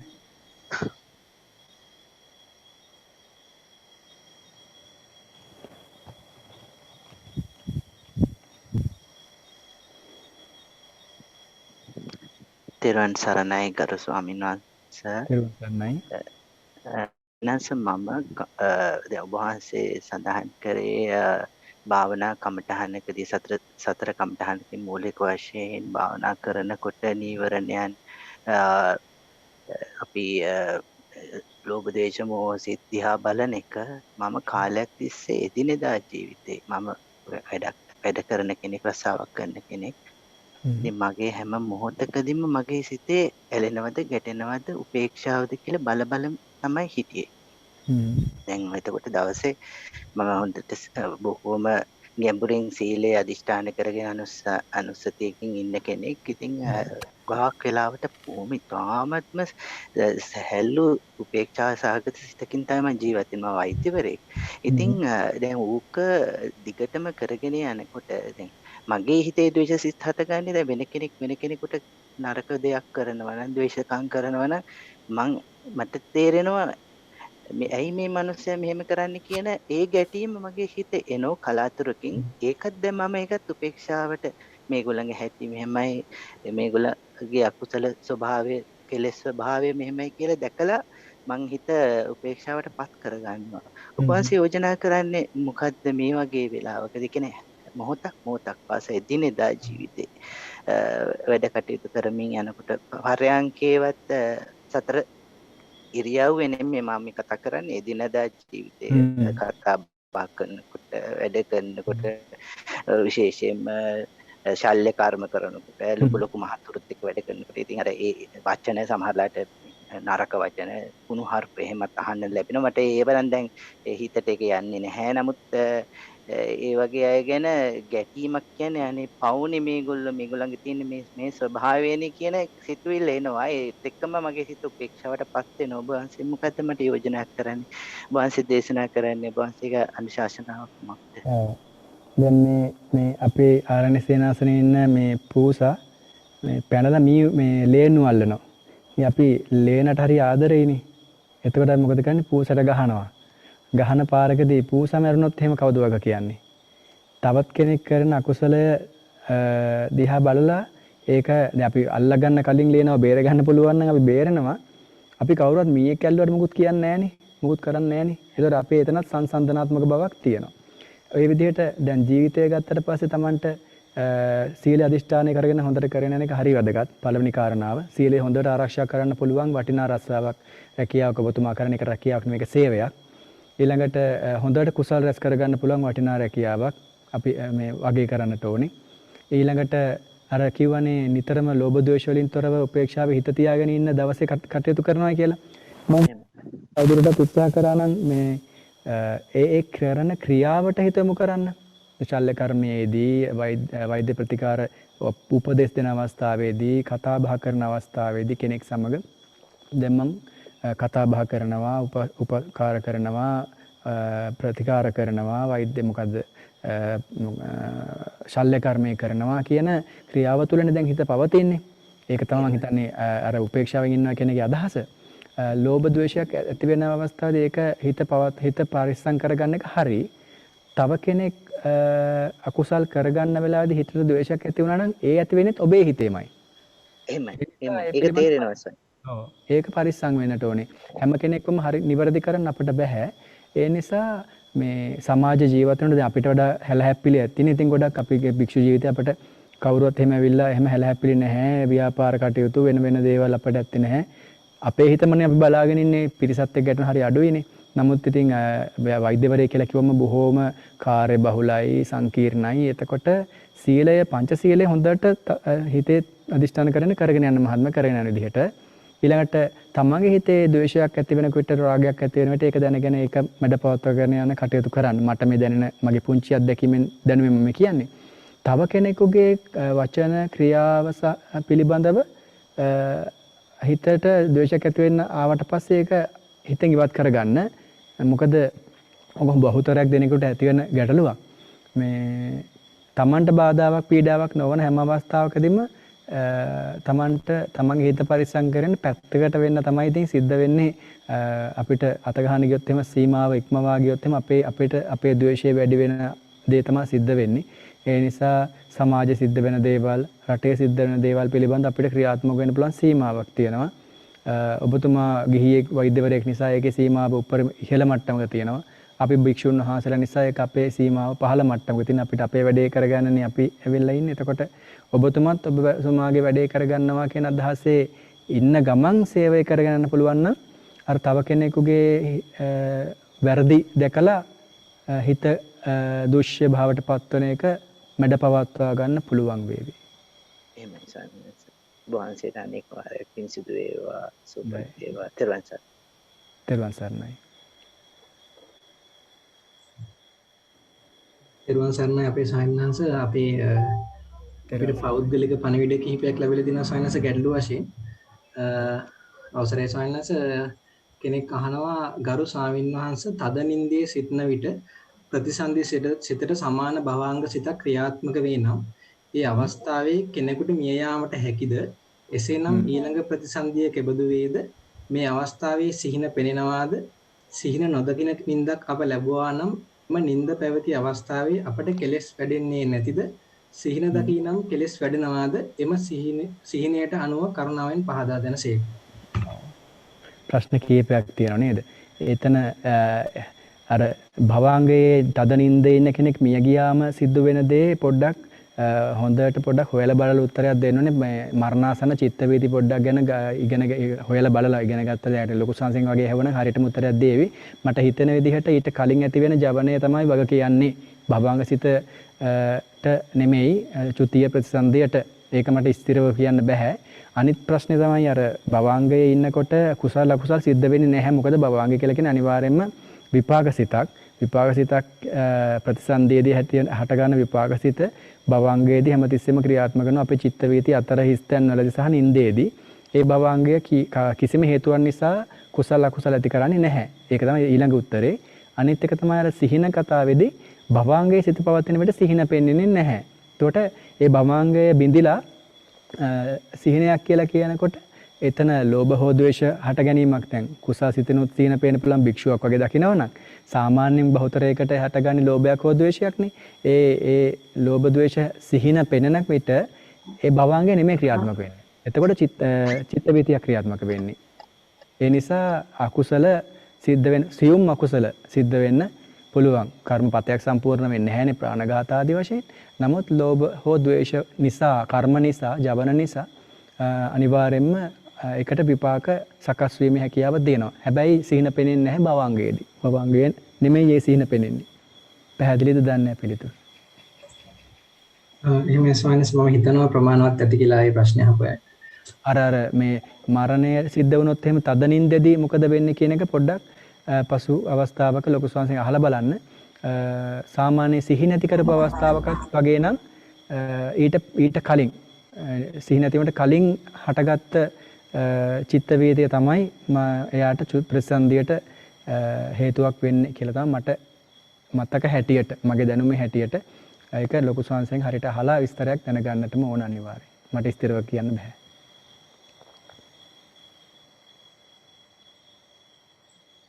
එහෙම අපි තවත් ගැටලුවක් විමසලා තියෙනවා ස්වාමීන් වහන්සේ. ලක්ෂ්මන් මහත්මයා ස්වාමීන් වහන්සේ මේ පෞද්ගලික ගැටලුවක්. එතුමා වැඩ කරන්නේ වෙළඳසැලක කියලා තියෙනවා. එතුමා වෙළඳසැලක මුදල් අය කැමි කෙනෙක් විදිහට තමයි වැඩ කරන්නේ. ස්වාමීන් වහන්සේ ඊට පස්සේ මේ ඒ මුදල් අය කැමි තනතුර කරද්දී වැඩ කරන අතරවාරයේදී සිගරට් සහ මස් මාංශ විකිණීම සිදු වෙනවා. ඒ සඳහා මුදල් ලබා ගැනීමට සිදු වෙනවා. එහිදී සීලය බිඳනකොට සීලයට හානියක් වෙනවද කියලා සායනස විමසනවා. මෙහෙමයි මස් පිණිස සතුන් වෙළඳාම නොකළ යුතු වෙළඳාමක් විදිහට බුදුරජාණන් වහන්සේ නම් කරලා තියෙනවා. නමුත් දැන් මෙතන මැරිච්ච සතුන්ගේ මස්නේ විකුණන්නේ නේද? අනිත් එක ඒක සීලයට නම් ස්ථිරවම කියන්න පුළුවන් උයපු හෝ මස් හෝ අමුයෙන් හෝ විකිණීමෙන් සීලයට නම් හානියක් සිද්ධ වෙන්නේ නැහැ. මරණ කෙනාට තමයි ප්‍රාණඝාත අකුසල සිද්ධ වෙන්නේ. ඒ ගැන තව කෙනෙක් වග කිව යුත්තේ නැහැ. ඒක පැහැදිලිවම ඉතින් පේනවා බුදුරජාන් වහන්සේට මස් මාංශ පිළිබඳව ඔක බරපතල කතාවක්. ඉතින් වැඩි අපි කැමතිත් නැහැ කතා කරන්න. මේ මස් මාංශ පිළිබඳව තීරණයක් දෙන්න ගොඩක් අවස්ථා තිබුණා. උපනන්ද ස්වාමීන් වහන්සේ මුදල් පිළිගත් වෙලාවේ මස් වෙනුවට දේවදත්ත ස්වාමීන් වහන්සේ ශික්ෂාපද අරගෙන ආපු වෙලාවේ ඊළඟට උප්පලවන්නා තෙරණිය මස් ටික බුදුරජාණන් පූජා කරන්න ගිහිල්ලා උදායි ස්වාමීන් වහන්සේ මුණ ගැහිච්ච අවස්ථාවේ ඔය වගේ විවිධ අවස්ථා කිහිපයක්ම මුණ බුදුරජාණන් වහන්සේ මේක නවත්තන්න. නමුත් ඒක ඉතින් සර්වඥතා ඥාණයෙන් දකින්න දේ අපිට අභියෝගයට ලක් කරන්න බැහැනේ. ඒ නිසා මැරිච්ච සතෙකුගේ මස් පිළිබඳව සීලයට බාධා වෙන තැනක් මට නම් ත්‍රිපිටකයේ මුණ ගැහිලා නැහැ. මියගිය සතෙකුගේ මාංශය පිළිබඳව සීලයට හානියක් වෙන අවස්ථාවක්. කොටින්ම අපට විනය විස්තර කරනවා සතෙක් දැන් කොටියෙක් අල්ලගෙන ඉන්නව නම් මුවෙක් මැරිලා නම් ඒ කොටියා එළබලා වුණත් ගත්තට අදින්න දාන්නේ වෙන්නේත් නැහැ. ඒක තමයි ක්‍රමය. එතකොට ඒක කැපකරුවෙකුට කියලා මේක මට උයලා දෙන්නේ කියලා වැළඳුවත් ඒත් සිද්ධ වෙන්නේ නැහැ. එතකොට වෙළඳ සැලක තියෙන මියගිය සතුන්ගේ මස නම් ඒ විකිණීමෙන් සීලයට නම් කිසිදු හානියක් සිද්ධ වෙන්නේ නැහැ. මුදල් අය කිරීමේ වැරදි ක්‍රමයක් යොදාගත්තොත් ඒ මසට අනුවටිනා මුදලක් අරගත්තොත් අන්න ඒ වගේ අවස්ථාවකදී අදින්නා දාන ශික්ෂා පදේ බෙදෙන්න පුළුවන්. ඒක තමයි සීලයේ ස්වභාවය. සතෙක් ඝාතනය කිරීම. ඉතින් පණ තින සතෙක් බව දැන ගැනීම, පණ තින සතෙක් වීම, උපායක් කල්පනා කිරීම, ක්‍රියාත්මක කිරීම සහ මරණය කියන පහම සම්පූර්ණ වෙන කර්ම පතේ සම්පූර්ණ වෙන්න. ප්‍රාණඝාත අකුසලයේ සිද්ධ වෙන. එතකොට පංච සීලයට කිසිදු හානියක් මියගේ සතුකගේ මාංශයෙන් සිද්ධ වෙන්නේ නැහැ කියන එක තමයි පිළිතුරු හැටියට දෙන්න තියෙන්නේ. අපේ සාන්නස මේ නැවතත් විමසනවා මේ දුම්මැටි විකිණීමට අවස්ථාව ලැබෙනවා කියලා මේ දුම්මැටි විකිණීමට අවස්ථාව ලැබෙනවා මේ එයා එතුමා කියන්නේ කඩේ අයිතිකරු නෙමෙයි කඩේ සේවකයෙක් විදිහට තමයි සාන්නස වැඩ කරන්නේ මේ දුම්මැටි විකිණීමේදී යම් කිසි ගැටලුවක් සිදු වෙනවා කියලා තමයි නැවතත් අහනවා. දුම්මැටි විකිණීම නේද? දුම්බැටි විකිණීම නම් ඉතින් සීලයට නම් හානියක් නැහැ. නමුත් ඉතින් සේවකයෙක් විදිහට කටයුතු කර දුම්බැටියක් ප්‍රශ්න තමයි ඉතින් ව්‍යාපාර කරන්න ගියාට පස්සේ නේද? කෙනෙකුගේ ඉතින් තරුණ දරුවෙකුගේ අතට දුම්බැටියක් දෙනකොට ඉතින් කොහොමද ඒක කරන්නේ? මම නම් ඉතින් අනුමත කරන්නේ නැහැ මගේ දැනුම අනුව. සීලයට හානියක් නොවෙනවා වෙන්න පුළුවන්. තව කෙනෙක්ට ඉතින් දුම්බැටියක් දෙන්න සිද්ධ වෙනවා ඉතින් Tamanට ඒ පිළිබඳව ටිකක් දෙපාරක් හිතන්න සිද්ධ වෙනවා. ව්‍යාපාර කිරීමේදී එහෙම තමයි ඉතින් අකුසල් ගොඩක් උඩ ඉඳගෙන තමයි ව්‍යාපාර කරන්නට වෙන්නේ. දුම්වැටිය නම් මද්ද්‍රව්‍යයක් දුම්වැටියක් වගේ එකකදී නම් ඉතින් එතන බුදුරජාන් වහන්සේත් දැඩි ලෙස ඉන්නවා. භික්ෂුන් වහන්සේලාට අපිත් දැඩි ලෙස ඉන්නවා. සමාජීය වශයෙන්ුත් අපි දැඩි ලෙස සිටිය යුතුයි.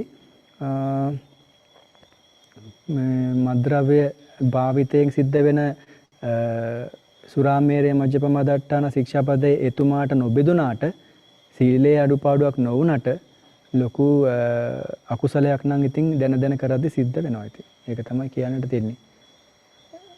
දුමැටියක් දෙනවා කියලා කියන කෙනෙකුට සීලයට බාධාවක් කරනවා කියලා කියන්න බෑ ඉතින්. එහෙමයි සයන්ස්. මම හිතන්නේ එතුමාට ප්‍රමාණවත් ඇති පිළිතුර. හරි නේද එහෙනම්? මම හිතන්නේ සයන්ස් එපමණයි ගැටලුව ඇත්තේ අපි අද. අපි ඥාතීන්ට පින් අනුමෝදන් කළා.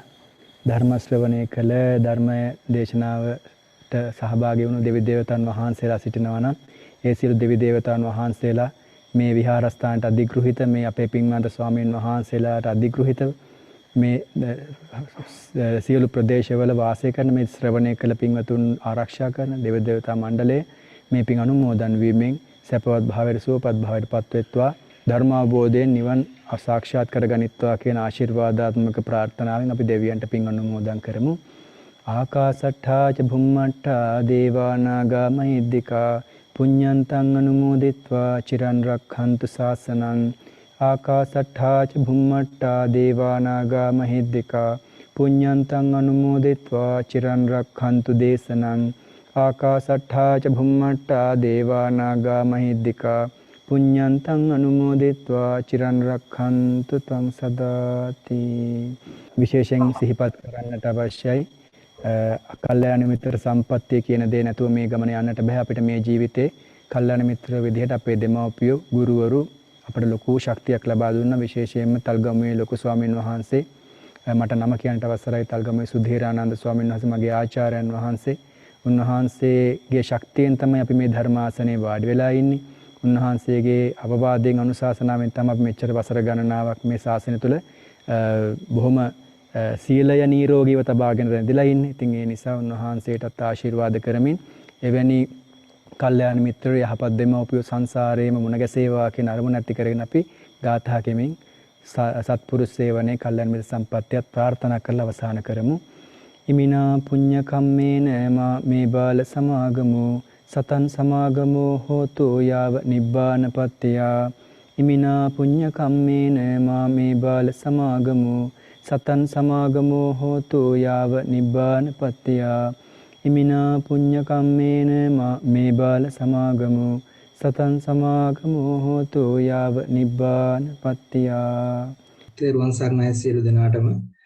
වන්දනීය පූජනීය ගෞරවනීය නම කියන්නට අවසරයි කිනිතුලාගල ආරණ්‍ය සේනාසනාධිපති කම්මඨානාචාර්ය ත්‍රිපිටකාචාර්ය ශාස්ත්‍රපති රාජකීය පඬිත අතිපූජනීය තල්ගමුවේ සුධීරානන්ද ස්වාමීන් වහන්සේගෙන්ද අද වැඩසටහන මෙහෙය වූ අවසරයි ගෞරවනීය අකුරැස්සේ සද්ධම්මානන්ද ස්වාමීන් වහන්සේගෙන්ද අවසර ලැබේවා. අපගේ භාග්‍යවත් වූ අරිහත් වූ දසබලධාරී වූ සම්්‍යක් සම්බුද්ධ සර්වඥන් වහන්සේගේ ශ්‍රී මුක ධාතුවෙන් දේශිත සූත්‍රගත දේශනාවන්ගෙන් මජ්ක්‍ධිම නිකායෙහි සීහනාද වග්ගෙහි ඇතුළත් විතක්ක සණ්ඩාන සූත්‍රයේ ඇසුරෙන් භාවනා කමඨහන් සහ දහම් කරුණු රාශියක් අප කෙරෙහි අනුකම්පාවෙන් පින්වත් ස්වාමින් වහන්සේගේ ගෞරවනීය වැඩවීමෙන් අද පවත්වන්නට යෙදුණා. අවසරයි පින්වත් ස්වාමින් වහන්සේ, පින්වත් ස්වාමින් වහන්සේගේ ආචාර්ය උපාධ්‍යයන් වහන්සේටත් ධානන් වහන්සේටත් කල්යාණ මිත්‍ර ස්වාමින් වහන්සේලාටත් ගුරු ඇසුරේ වැඩ සිටින අනිකුත් සියලුම ශිෂ්‍ය ස්වාමින් වහන්සේලාටත් තාක්ෂණික සහාය ලබා දෙන අපගේ පින්වත් අමිතිරිගල ස්වාමින් වහන්සේටත් රැස් කරගත් කුසල බලයෙන් නිදුක් නිරෝගී සුවපත් භාවය ලැබේවා. চিරාත් කාලයක් සම්බුද්ධ සසුන බබලවන්නට ශක්තිය ධෛර්යය ලැබේවා. පැතු බෝධියකින් මගඵල නිවන් අවබෝධ වීමට මේ කුසලයේ උපනිශ්‍රේ ධර්මයක්ම වේවා. සාදු සාදු සාදු. ඒ වගේම මෙම ධර්ම දානමය පින්කම සංවිධානය කළ කල්යාණ මිත්‍ර සංවිධායක මඩුල්ලටත් මෙහි ධර්ම ශ්‍රවණය කළා වූ සියලුම කල්යාණ මිත්‍ර පිරිසටත් එකසේම සියලුම පුණ්‍ය ධර්මයන් අනුමෝදන් කරමි අනුමෝදන් වෙත්වා. ඊටමත් ඉක්මන් භවයකදී සුඛ සහගත ප්‍රතිපදාවෙන් අජර වූ අමර වූ පරම ශාන්ත වූ නිවනින් නිවී සැනසෙන්නට මේ සියලුම පුණ්‍ය ධර්මයන් කල්යාණ මිත්‍ර ලොකු ස්වාමීන් වහන්සේටත් අද වැඩසටහන මෙහි වූ අපගේ ගෞරවනීය ස්වාමීන් වහන්සේටත් උත්තම පාරමිතාවක්ම වේවා. සාදු සාදු සාදු. අපි ස්වාමීන් වහන්සේ වන්දනා කරගමු. ඕකාස වන්දාමි බන්තේ මයා කතං ස්වාමිනා අනුමෝදිතබ්බං සාමිනා කතම් පුඤ්ඤං මයං දාතබ්බං සාදු සාදු අනුමෝදාමි. ඕකාස ධාරත්තේන කතං සබ්බං අච්චයං කමතමේ බන්තේ ඕකාස කමාමි බන්තේ ဒ ුතියම්පි ඕකාස කමාමි බන්තේ තතියම්පි ඕකාස කමාමි බන්තේ සාදු සාදු සාදු සීලවන්තං ගුණවන්තං පුඤ්ඤක්කෙත්තං අනුත්තරං දුල්ලබේන මයා ලද්දං වන්දිතුං පන්සිතුං වරං සාරිපුත්තාදි තේරාණං ආගතං පටිපාටියා සද්ධා සීල දයා වාසං බුද්ධ පුත්තං නමාමහං සාදු සාදු සාදු සිනස්සාතු කෙත්තානි විරෝධිතා සෝපත්තිතා සාදු සාදු